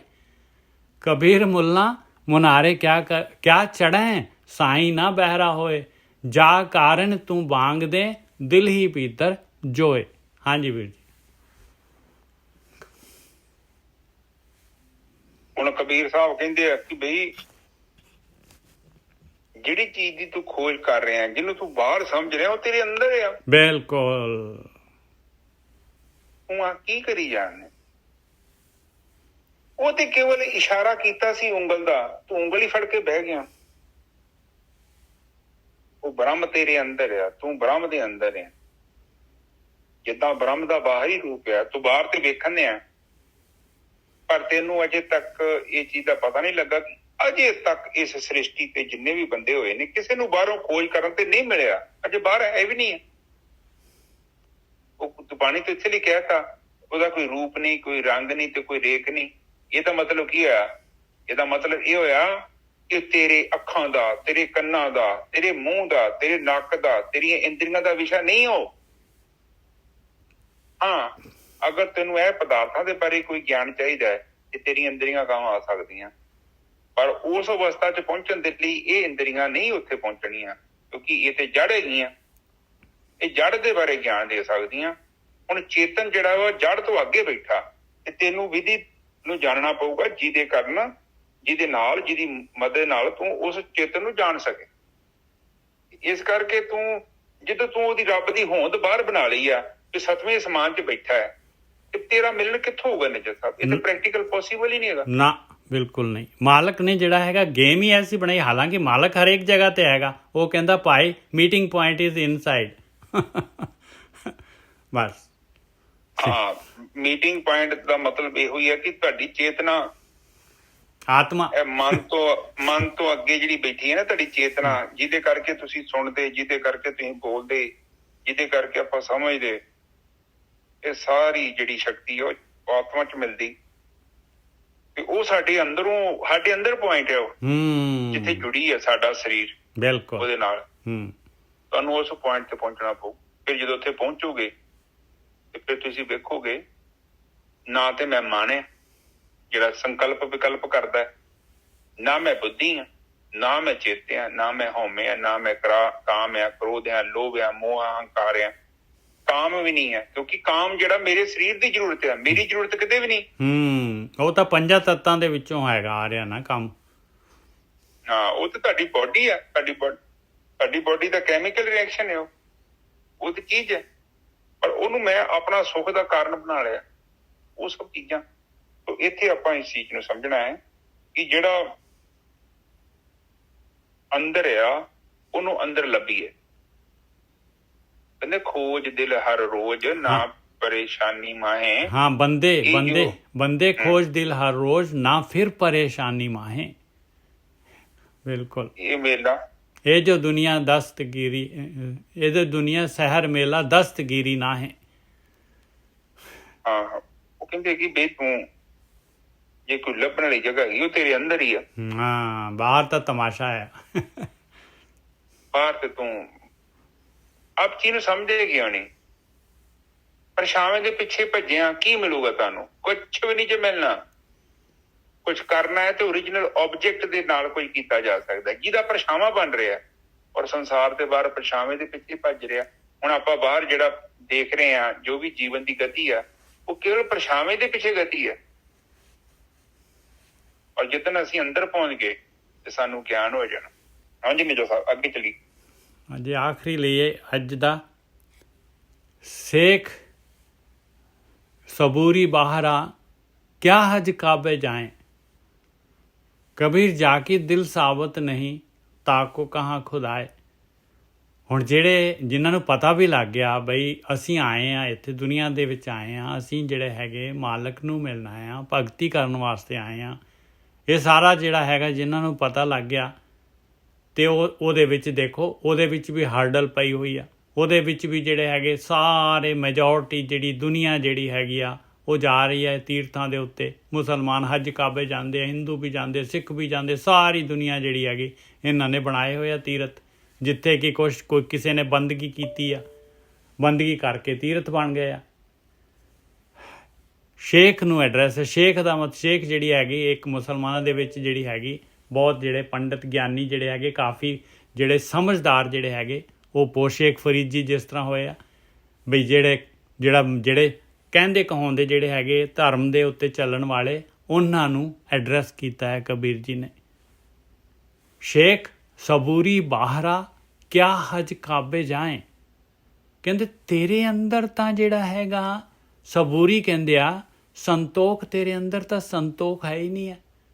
ਤੂੰ ਤਾਂ ਤੇਰੇ ਅੰਦਰ ਤਾਂ ਮਾਇਆ ਦੀ ਖਿੱਚ ਅੰਦਰ ਭਰੀ ਪਈ ਮਾਇਆ, ਚਾਰ ਛਪੇਰੇ ਜਿਹੜਾ ਹੈਗਾ ਤੂੰ ਮਾਇਆ ਵੱਲ ਦੌੜ ਰਿਹਾ। ਤੇਰੇ ਤੇ ਚਾਰ ਛਪੇਰੇ ਜਿਹੜਾ ਹੈਗਾ ਤੇਰਾ ਮਨ ਜਿਹੜਾ ਹੈਗਾ ਚਾਰੋਂ ਪਾਸੇ ਭੱਜੀ ਜਾ ਰਿਹਾ ਤੇ ਤੂੰ ਜਿਹੜਾ ਤੀਰਥਾਂ ਤੇ ਜਾ ਰਿਹਾ ਹੈ। ਕਬੀਰ ਜਾਕੀ ਦਿਲ ਸਾਬਤ ਨਹੀਂ ਤਾਕੋ ਕਹਾਂ ਖੁਦਾਏ। ਉਹ ਤੇਰੇ ਤਾਂ ਵਿਚਾਰ ਇੰਨੇ ਜ਼ਬਰਦਸਤ ਹੈਗੇ, ਹਰ ਪਾਸੇ ਨੂੰ ਤਾਂ ਤੇਰਾ ਖਿੰਡਿਆ ਪਿਆ ਹੈ ਮਨ, ਤੇਰਾ ਦਿਲ, ਤੇਰਾ ਹਰ ਪਾਸੇ ਤੇਰੇ ਟੋਟੇ ਟੋਟੇ ਹੋਏ ਪਏ ਆ। ਕਦੀ ਵੀ ਦੇਖ ਲਓ ਬੀਜ ਦੇ ਸਿਰਫ 2 ਹੀ ਟੋਟੇ ਹੋਣ ਤਾਂ ਵੀ ਉਹ ਕਦੀ ਉੱਗੂਗਾ ਨਹੀਂ। ਕਹਿੰਦੇ ਤੇਰੇ ਤਾਂ ਪਤਾ ਹੀ ਨਹੀਂ ਟੋਟੇ ਕਿੰਨੇ ਹੋਏ ਪਏ ਆ, ਤੇਰਾ ਦਿਲ ਤਾਂ ਸਾਬਤ ਹੀ ਨਹੀਂ ਆ ਪਿੱਤਰਾ, ਕਿਵੇਂ ਉੱਗੂਗਾ ਦੱਸ ਦੇ ਮੈਨੂੰ, ਤੈਨੂੰ ਕਿਵੇਂ ਰੱਬ ਮਿਲ ਜੂਗਾ। ਬੀਜ ਜਿਹੜਾ ਹੈਗਾ ਇਹਨੂੰ ਸਾਬਤ ਬੀਜਣਾ ਪਊਗਾ ਭਾਈ। ਦਾਲ ਕਰਤੀ ਆਪਾਂ ਨੇ ਤੇ ਨਹੀਂ ਉਗਣੀ। ਕਬੀਰ ਜਾਕਾ ਦਿਲ ਸਾਬਤ ਨਹੀਂ ਤਾਕੋ ਕਹਾਂ ਖੁਦਾਏ, ਕਹਿੰਦੇ ਭਾਈ ਨਹੀਂ, ਖੱਜਲ ਖੁਆਰੀ ਹੋਣੀ ਹੈ ਤੇਰੀ, ਕਰੀ ਜਾ ਬਾਹਰ ਜਿਹੜਾ ਜਿੱਥੇ ਮਰਜੀ ਤੀਰਥਾਂ ਤੇ ਜਾਈ ਜਾ। ਹਾਂਜੀ ਵੀਰ ਜੀ। ਹਾਂਜੀ ਠੀਕ ਹੈ ਜੀ। ਉਹ ਕਹਿ ਰਹੇ ਨੇ ਕਿ ਪਹਿਲੀ ਗੱਲ ਦੇਖੋ ਕਿ ਬਾਹਰ ਕਾਬੇ ਹੱਜ ਤੇ ਕੀ ਭਾਲਦਾ ਪਿਆ, ਔਰ ਤੈਨੂੰ ਨਹੀਂ ਪਤਾ ਲੱਗਣ ਦਿਆ ਤੇਰਾ ਕਿੰਨਾ ਜੀਵਨ ਦਾ ਲੰਮਾ ਚੌੜਾ ਸਮਾਂ ਬਾਹਰ ਲੰਘ ਚੁੱਕਿਆ, ਔਰ ਤੂੰ ਹਜੇ ਵੀ ਗਤੀ ਕਰੀ ਜਾ ਰਿਹਾ। ਬਾਹਰ ਕੀ ਹੈ? ਕਹਿੰਦੇ ਜੰਗਲ ਕਿਆ ਢੂੰਡੇ, ਵਨ ਕੰਡੇ ਮੋੜੇ, ਵਸੀ ਰੱਬ ਹਿਆਲੀਏ ਜੰਗਲ ਕਿਆ ਢੂੰਡੇ। ਹਾਂ, ਬਾਹਰ ਕਿਆ ਢੂੰਡੇ ਹੈ ਨਾ, ਜੰਗਲ ਚ ਕਿਆ ਢੂੰਡੇ। ਦੇਖੋ ਪਾਣੀ ਚ ਕਿਹਾ, ਪਰ ਕੋਈ ਇਸ ਤੁਕ ਨੂੰ ਸੁਣਨ ਨੂੰ ਤਿਆਰ ਹੈ। ਹਿਆਲੀਏ ਦਾ ਮਤਲਬ ਹਿਰਦੇ ਦੇ ਵਿੱਚ ਵਸ ਰਿਹਾ ਮਾਲਕ ਪਰਮਾਤਮਾ। ਹਾਂ, ਤੇਰੇ ਅੰਦਰ ਹੀ, ਪਰ ਨਹੀਂ ਇਹਨੂੰ ਕਹਿ ਦੋ ਤੇਰੇ ਅੰਦਰ ਜਾਊ। ਨਹੀਂ ਜੀ, ਸਾਨੂੰ ਤਾਂ ਲੋਕ ਬਾਬੇ ਨੇ ਦੱਸਿਆ ਬਾਹਰ ਹੈਗਾ, ਉੱਥੇ ਸਤਿਗੁਰ ਨੇ ਮਿਲਾਉਣਾ ਹੈ, ਸਾਨੂੰ ਲੈ ਕੇ ਜਾਣਾ ਪਤਾ ਨਹੀਂ ਕਿੱਥੇ। ਤੋ ਇਹ ਗੱਲਾਂ ਹੈਗੀਆਂ। ਤੇ ਅਗਲੇ ਬੰਨੇ ਕਹਿੰਦੇ ਆ ਦੇਖੋ ਇਨਸਾਨ ਜਦੋਂ ਚੋਰੀ ਕਰਦਾ ਹੈ ਨਾ, ਠੱਗੀ ਕਰਦਾ ਹੈ, ਬੇਈਮਾਨੀ ਕਰਦਾ ਹੈ, ਤੁਹਾਡਾ ਮਨ 101% ਨਜਾ ਸਾਹਿਬ ਉੱਥੇ ਮੌਜੂਦ ਹੁੰਦਾ। ਬਿਲਕੁਲ ਹੁੰਦਾ।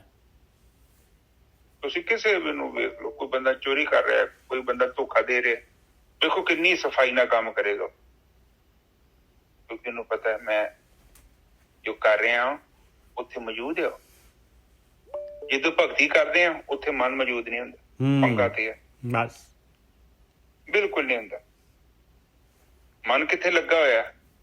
ਮਨ ਉੱਥੇ ਲੱਗਾ ਜਿੱਥੇ ਤੁਸੀਂ 24 ਘੰਟੇ ਆਪਣੇ ਬਤੀਤ ਕਰ ਰਹੇ ਜੋ, ਜਿਹੜਾ ਤੁਹਾਡੇ ਅੱਧੇ ਘੰਟੇ ਖਿੱਚਿਆ, ਹਾਂ ਜਿੱਥੇ ਜ਼ਿਆਦਾ ਟਾਈਮ ਲਾ ਰਹੇ ਜੋ, ਹੁਣ ਜਿੱਥੇ 15-20 ਮਿੰਟ ਮੇਰੇ ਕੋਲ ਬੈਠਾ ਵੀ ਧਿਆਨ ਸਿਮਰਨ ਤੇ ਕਿੱਥੋਂ ਮਨ ਠਹਿਰਨਾ ਹੈ? ਮਨ ਤੇ ਉੱਥੇ ਘੁੰਮੂਗਾ ਜਿੱਥੇ ਮੈਂ ਸਾਰਾ ਦਿਨ ਚਿੰਤਨ ਕਰ ਰਿਹਾ, ਔਰ ਜਿੱਥੇ ਮੈਂ ਇਨਵੈਸਟ ਕਰ ਰਿਹਾ ਟਾਈਮ, ਮਨ ਵੀ ਉਸੇ ਤਰ੍ਹਾਂ ਦਾ ਬਣ ਜਾਂਦਾ। ਇਹ ਠੀਕ ਹੈ ਜੀ। ਕਬੀਰ ਸਾਹਿਬ ਤੇ ਉਹ ਕਹਿੰਦੇ ਆ, ਜਿੱਦਾਂ ਕੋਈ ਚੀਜ਼ ਟੁੱਟ ਜਾਂਦੀ ਆ, ਖੰਡਿਤ, ਉਹਦੀ ਵੈਲਿਊ ਘਟ ਜਾਂਦੀ ਹੈ।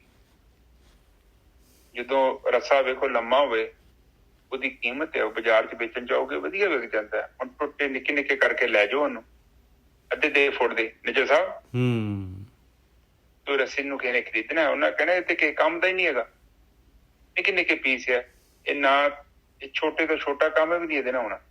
ਇਹੋ ਹੀ ਸਾਡੇ ਜੀਵਨ ਦਾ ਹਿਸਾਬ ਆ। ਜੇਕਰ ਸਾਡਾ ਮਨ ਖੰਡਿਤ ਹੈ ਤੇ ਉਹਦੀ ਵੈਲਿਊ ਜਿਹੜੀ ਆ ਉਹ ਖਤਮ ਹੋ ਜਾਂਦੀ। ਮਾਲਕ ਨੇ ਪ੍ਰਗਟ ਨਹੀਂ ਹੋਣਾ ਗੋਰਖੀ ਸਾਹਿਬ ਜਦ ਤੱਕ ਮਨ ਸਾਬਤ ਨਹੀਂ ਆ, ਬੀਜ ਉਗਣਾ ਨਹੀਂ ਆ, ਨਾਮ ਵਾਲੀ ਫਸਲ ਉਗਣੀ ਨਹੀਂ ਹੈਗੀ। ਉਹ ਤੁਹਾਡੀ ਜਿਹੜੀ ਉਹ, ਕਿਉਂਕਿ ਉਹਦੀ ਕੀਮਤ ਹੈ ਬ੍ਰਹਮ ਦੀ, ਉਹ ਕਹਿੰਦਾ ਸਾਬਤ ਲੈ ਕੇ ਆ ਜਾ, ਅੰਦਰ ਆ ਜਾ। ਬਿਲਕੁਲ। ਇੱਕ ਹੋਰ ਲੈ ਲਈਏ ਗੋਰਖੀ ਸਾਹਿਬ। ਹਾਂਜੀ, ਉਹ ਵੀ ਇਹਦੇ ਨਾਲ ਹੀ ਹੁਣ ਜਿਹੜਾ ਹੈਗਾ ਅਗਲਾ ਮੈਂ ਦੇਖਿਆ, ਉਹ ਵੀ ਇਹਦੇ ਨਾਲ ਦਾ ਹੀ ਆ। ਕਬੀਰ ਅੱਲਾ ਕੀ ਕਰ ਬੰਦਗੀ, ਜਹ ਸਿਮਰਤ ਦੁੱਖ ਜਾਏ। ਕਹਿੰਦੇ ਆਲਾ ਫੜ, ਕਹਿੰਦੇ ਉਹ ਮਾਲਕ ਪਰਮਾਤਮਾ ਦੀ। ਪਹਿਲੀ ਗੱਲ ਤਾਂ ਕਿਸੇ ਦੀ ਬੰਦੇ ਦੀ, ਆਕਾਰ ਦੀ, ਕਿਸੇ ਜਗ੍ਹਾ ਦੀ, ਕਿਸੇ ਉਹਦੀ ਜਗ੍ਹਾ ਦੀ ਬੰਦਗੀ ਨਾ ਕਰ, ਤੂੰ ਪਰਮਾਤਮਾ ਦੀ ਬੰਦਗੀ ਕਰ, ਅੱਲਾ ਦੀ ਬੰਦਗੀ ਕਰ। ਪਹਿਲੀ ਗੱਲ ਆਹ ਫੜ ਲੈ ਨੁਕਤਾ। ਉਹਨੂੰ ਸਮਰਨ ਕਰ। ਬੰਦਗੀ ਕੀ ਆ? ਸਮਰਨ ਕਰਨਾ ਹੈ, ਉਹਨੂੰ ਯਾਦ ਰੱਖਣਾ ਹੈ। ਤੂੰ ਸਰੀਰ ਨਹੀਂ ਹੈਗਾ, ਤੂੰ ਆਤਮਾ ਹੈਗਾ, ਆਤਮਾ ਨੂੰ ਯਾਦ ਰੱਖਣਾ ਹੈ। ਅੱਲਾ ਤੇਰੇ ਅੰਦਰ ਹੈ। ਕਬੀਰ ਅੱਲਾ ਕੀ ਕਰ ਬੰਦਗੀ, ਜਹ ਸਿਮਰਤ ਦੁੱਖ ਜਾਏ। ਦਿਲ ਮੈਂ ਸਾਈਂ ਪ੍ਰਗਟ ਹੈ, ਬੁਝੈ ਬਲੰਤੀ ਨਾਏ। ਔਰ ਉਹ ਅੱਲਾ ਤੇਰੇ ਦਿਲ 'ਚ ਹੀ ਪ੍ਰਗਟ ਹੋ ਜਾਏਗਾ, ਔਰ ਤੇਰੀ ਅੱਗ ਜਿਹੜੀ ਹੈਗੀ ਆ, ਇਹ ਯਾਤਰਾ ਜਿਹੜੀ ਹੈਗੀ, ਨਾਮ ਦੇ ਨਾਲ, ਧਿਆਨ ਦੇ ਨਾਲ, ਸਿਮਰਨ ਦੇ ਨਾਲ ਪੂਰੀ ਹੋ ਜਾਏਗੀ। ਹਾਂਜੀ ਵੀਰ ਜੀ। ਸਾਧ ਸੰਗਤ ਜੀ ਦੇਖੋ, ਕਦੇ ਵੇਖਿਆ ਪਰਮਾਤਮਾ ਦਾ ਮੰਦਿਰ, ਗੁਰਦੁਆਰਾ? ਨਹੀਂ, ਹੋਣਾ ਹੀ ਨਹੀਂ। ਪਰਮਾਤਮਾ ਦਾ ਮੰਦਿਰ ਕੌਣ ਬਣਾਉਂਦਾ? ਪਰਮਾਤਮਾ ਨੇ ਤਾਂ ਆਪ ਹੀ ਬਣਾਇਆ ਗੋਰਖੀ ਸਾਹਿਬ। ਇਨਸਾਨ ਜਿਹੜਾ ਬਣਾਇਆ ਆ, ਉਹ ਪਰਮਾਤਮਾ ਨੇ ਮੰਦਿਰ ਬਣਾਇਆ ਇਨਸਾਨ। ਬਸ ਕਹਿੰਦੇ ਮੈਂ ਇਨਸਾਨ ਦੇ ਜਾਮੇ 'ਚ ਹੀ ਮਿਲ ਸਕਦਾ ਹਾਂ, ਔਰ ਅੰਦਰ ਮਿਲ ਸਕਦਾ ਹਾਂ, ਬਸ। ਹਾਂ, ਪਰ ਨਿਜਰ ਸਾਹਿਬ ਜਿਹੜੇ ਬਾਹਰ ਵੀ, ਜਿਹੜੇ ਆਪਾਂ ਆਮ ਤੌਰ ਤੇ ਮੱਥਾ ਵੀ ਟੇਕਦੇ ਆ ਨਾ, ਆਪਾਂ ਕਿਸੇ ਸਰੂਪ ਵਾਲੇ ਸ਼ਕਤੀ ਨੂੰ ਹੀ ਟੇਕਦੇ ਆ। ਆਪਾਂ ਗਿਆਨ ਨੂੰ ਟੇਕ ਰਹੇ ਹਾਂ। ਜੇ ਹੁਣ ਗੁਰਦੁਆਰੇ ਟੇਕ ਰਹੇ ਤੇ ਆਪਾਂ ਗਿਆਨ ਨੂੰ ਟੇਕ ਰਹੇ ਹਾਂ ਭਾਈ। ਉੱਥੇ ਜਿਹੜਾ ਹੈਗਾ ਗਿਆਨ ਹੈਗਾ, ਬ੍ਰਹਮ ਗਿਆਨ ਹੈਗਾ। ਹਾਂਜੀ, ਉੱਥੇ ਤੁਹਾਡੀ ਨਜ਼ਰ 'ਚ ਕਿਤੇ ਨਹੀਂ ਆਉਂਦਾ ਕਿ ਮੈਂ ਪਰਮਾਤਮਾ ਨੂੰ ਮੱਥਾ ਟੇਕਣ ਆ। ਤੁਸੀਂ ਵੇਖ ਲਓ ਟੇਕ ਕੇ ਮੱਥਾ, ਤੁਹਾਡੇ ਅੰਦਰੋਂ ਵੇਖੋ ਆਵਾਜ਼ ਜੋ ਨਿਕਲੂਗੀ, ਤੁਸੀਂ ਵੇਖ ਲਓ ਕਿਹਨੂੰ ਟੇਕਣ ਦੇ ਜੋ।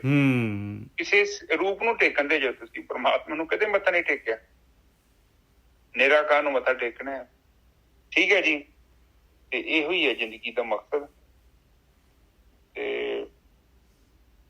ਠੀਕ ਹੈ ਨਾ ਜੀ ਸਾਹਿਬ, ਆਪ ਕੁਝ ਕਹਿਣਾ ਚਾਹੁੰਦੇ? ਨਾ ਬਸ ਬਿਲਕੁਲ ਠੀਕ ਹੈ ਜੀ, ਬਿਲਕੁਲ ਠੀਕ।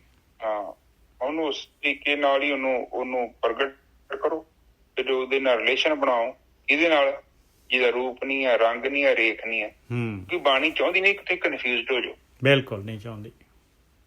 ਹਾਂ, ਫਿਰ ਤੁਸੀਂ ਕਿਸੇ ਦੇਹਧਾਰੀ ਨੂੰ ਜਾਂ ਕਿਸੇ ਆਕਾਰ ਨੂੰ, ਕਿ ਪੱਥਰਾਂ ਪੁੱਥਰਾਂ ਨੂੰ ਵਗੈਰਾ ਜੇਕਰ ਮੱਥਾ ਟੇਕੀ ਜਾਂਦੇ ਜੋ, ਤੇ ਤੁਸੀਂ ਪਰਮਾਤਮਾ ਨੂੰ ਹਾਜ਼ਰ ਨਾਜ਼ਰ ਨਹੀਂ ਸਮਝਦੇ, ਫਿਰ ਉਹ ਤੁਹਾਡੀ ਮਰਜ਼ੀ ਹੈ। ਉਹਦੇ ਬਾਰੇ ਦੋ ਰਿਆਂ ਤੇ ਕੁਝ ਨਹੀਂ, ਪਰ ਬਾਣੀ ਮਨਾ ਕਰਦੀ ਸੀ। ਕਬੀਰ ਸਾਹਿਬ ਕਹਿੰਦੇ ਨੇ, ਆ ਵੇਖ ਲਓ, ਅੱਲਾ ਦੀ ਗੱਲ ਕੀਤੀ, ਪਰਮਾਤਮਾ ਦੀ ਗੱਲ। ਉਹ ਕਹਿੰਦੇ ਆ ਕਿ ਬਈ ਇਹ ਰਿਕੁਆਇਰਮੈਂਟ ਹੈਗੀ ਹੈ। ਜਦ ਤੱਕ ਤੁਸੀਂ ਪਰਮਾਤਮਾ ਦੀ ਭਗਤੀ ਨਹੀਂ ਕਰਦੇ ਤੇ ਬਸ ਉਹ ਸਿਲਸਿਲਾ ਜਿਹੜਾ ਹੈਗਾ, ਤੁਹਾਡੇ ਮਨ ਨੇ ਸ਼ਾਂਤ ਨਹੀਂ ਹੋਣਾ। ਕਿਉਂਕਿ ਉਸ ਦੀ ਬ੍ਰਹਮ ਦੀ ਭਗਤੀ ਹੀ ਕਰਨੀ ਪਊਗੀ ਤੁਹਾਨੂੰ, ਨਿਰਗੁਣ ਬ੍ਰਹਮ ਦੀ। ਤੇ ਫਿਰ ਇੱਕ ਦਿਨ ਆਊਗਾ, ਸਮਾਂ ਆ ਜਾਣਾ, ਤੁਸੀਂ ਉਹਦਾ ਹੀ ਰੂਪ ਹੋ ਜਾਣਾ। ਆਕਾਰ ਦੀ ਪੂਜਾ ਕਰਨ ਤੋਂ ਮਨਾ ਕੀਤਾ ਗ੍ਰੰਥਾਂ ਦੇ ਵਿੱਚ, ਪਰ ਆਕਾਰ ਦੀ ਪੂਜਾ ਕਰਨੀ ਆਸਾਨ ਬੜੀ ਹੈ, ਪਰ ਪ੍ਰਾਪਤੀ ਨਹੀਂ ਹੈਗੀ। ਪਰ ਕਿੰਨਾ ਅੱਜ ਦੀ ਵਿਚਾਰ ਇੱਥੇ ਸਮਾਪਤ। ਹਾਂਜੀ ਵੀਰ ਜੀ, ਬਿਲਕੁਲ ਵਧੀਆ। ਏਕੰਕਾਰ ਸਤਨਾਮ ਕਰਤਾ ਪੁਰਖ ਨਿਰਭਉ ਨਿਰਵੈਰ ਅਕਾਲ ਮੂਰਤ ਅਜੂਨੀ ਸੈਭੰ ਗੁਰ ਪ੍ਰਸਾਦ। ਇਹ ਮੇਰੇ ਪਿਤਾ ਗਰੀਬ ਨਵਾਜ ਬਾਣੀ ਪੜ੍ਹਦੇ ਆ, ਉਚਾਰ ਕਰਦੇ ਹਾਂ ਅਨੇਕਾਂ ਪ੍ਰਕਾਰ ਦੀਆਂ ਭੁੱਲਾਂ ਤੇ ਗਲਤੀਆਂ ਹੋ ਗਈਆਂ ਦਾਨ ਬੱਚੇ ਸਮਝ ਕੇ ਮਾਫ ਕਰੋ ਅੱਗੇ ਤੋਂ ਸਪਸ਼ਟ ਬਾਣੀ ਪੜ੍ਹਨ ਦੀ ਅੱਗੇ ਬਖਸ਼ਣੀ ਆਈਆਂ ਸੰਤਾਂ ਦੀ ਹਾਜ਼ਰੀ ਉਦਰ ਅਤੇ ਪ੍ਰਬੰਧ ਕਰਨੇ ਇਸ਼ਾਵਾਂ ਤੇ ਕਾਮਨਾਵਾਂ ਦੀ ਪੂਰਤੀ ਕਰਨੀ। ਮੇਰੇ ਪਿਤਾ ਇੱਕ ਅਰਦਾਸ ਆਈ, ਇੱਕ ਮਾਤਾ ਆਪਣੀ ਦੇਹ ਨਿਰੋਗਤਾ ਦੀ ਅਰਦਾਸ ਕਰਾ ਰਹੇ ਨੇ। ਮੇਰੇ ਪਿਤਾ ਇੱਕ ਹੋਰ ਅਰਦਾਸ ਆਈ ਹੈ, ਉਹ ਕਹਿੰਦੇ ਕਿ ਘਰ ਵਿੱਚ ਕਾਰੋਬਾਰ 'ਚ ਰੁਕਾਵਟਾਂ ਬਹੁਤ ਨੇ, ਆਪ ਉਹਨਾਂ ਦੇ ਮਨ ਦੀ ਜੋ ਸ਼ੁਭ ਇੱਛਾ ਹੈ ਉਹਨੂੰ ਪੂਰੀ ਕਰੋ। ਮੇਰੇ ਪਿਤਾ ਇੱਕ ਹੋਰ ਅਰਦਾਸ ਆਈ, ਉਹ ਕਹਿੰਦੇ ਕਾਰੋਬਾਰ 'ਚ ਵੀ ਪ੍ਰੋਬਲਮ ਆ ਰਹੀ ਹੈ, ਦੇਹ 'ਚ ਵੀ ਪ੍ਰੋਬਲਮ ਹੈ ਤੇ ਪਲੱਸ ਘਰ ਦੇ ਵਿੱਚ ਵੀ ਜਿਹੜਾ ਉਹਨਾਂ ਦਾ ਧਿਆਨ ਹੈ ਉਹ ਖੰਡਿਤ ਰਹਿੰਦਾ ਹੈ, ਮਨ ਇਕਾਗਰ ਨਹੀਂ ਹੋ ਰਿਹਾ। ਮਿਹਰ ਕਰੋ ਮੇਰੇ ਪਿਤਾ ਨੇ ਜਿਸ ਦਾ ਕਬੂਲ ਕਰੋ। ਵਾਹਿਗੁਰੂ ਜੀ ਕਾ ਖਾਲਸਾ, ਵਾਹਿਗੁਰੂ ਜੀ ਕੀ ਫਤਿਹ। ਵਾਹਿਗੁਰੂ ਵਾਹਿਗੁਰੂ ਵਾਹਿਗੁਰੂ ਵਾਹਿਗੁਰੂ ਵਾਹਿਗੁਰੂ ਵਾਹਿਗੁਰੂ ਵਾਹਿਗੁਰੂ ਵਾਹਿਗੁਰੂ ਵਾਹਿਗੁਰੂ ਵਾਹਿਗੁਰੂ ਵਾਹਿਗੁਰੂ ਵਾਹਿਗੁਰੂ ਵਾਹਿਗੁਰੂ ਵਾਹਿਗੁਰੂ ਵਾਹਿਗੁਰੂ ਵਾਹਿਗੁਰੂ ਵਾਹਿਗੁਰੂ ਵਾਹਿਗੁਰੂ ਵਾਹਿਗੁਰੂ। ਤਾਂ ਸੰਗਤ ਤੁਸੀਂ ਚੁੱਪ ਹੋ ਜਾਓ। ਵਾਹਿਗੁਰੂ ਵਾਹਿਗੁਰੂ ਵਾਹਿਗੁਰੂ ਵਾਹਿਗੁਰੂ ਵਾਹਿਗੁਰੂ। ਵਾਹਿਗੁਰੂ ਜੀ ਕਾ ਖਾਲਸਾ, ਵਾਹਿਗੁਰੂ ਜੀ ਕੀ ਫਤਿਹ। ਵਾਹਿਗੁਰੂ ਜੀ ਕੀ ਫਤਿਹ।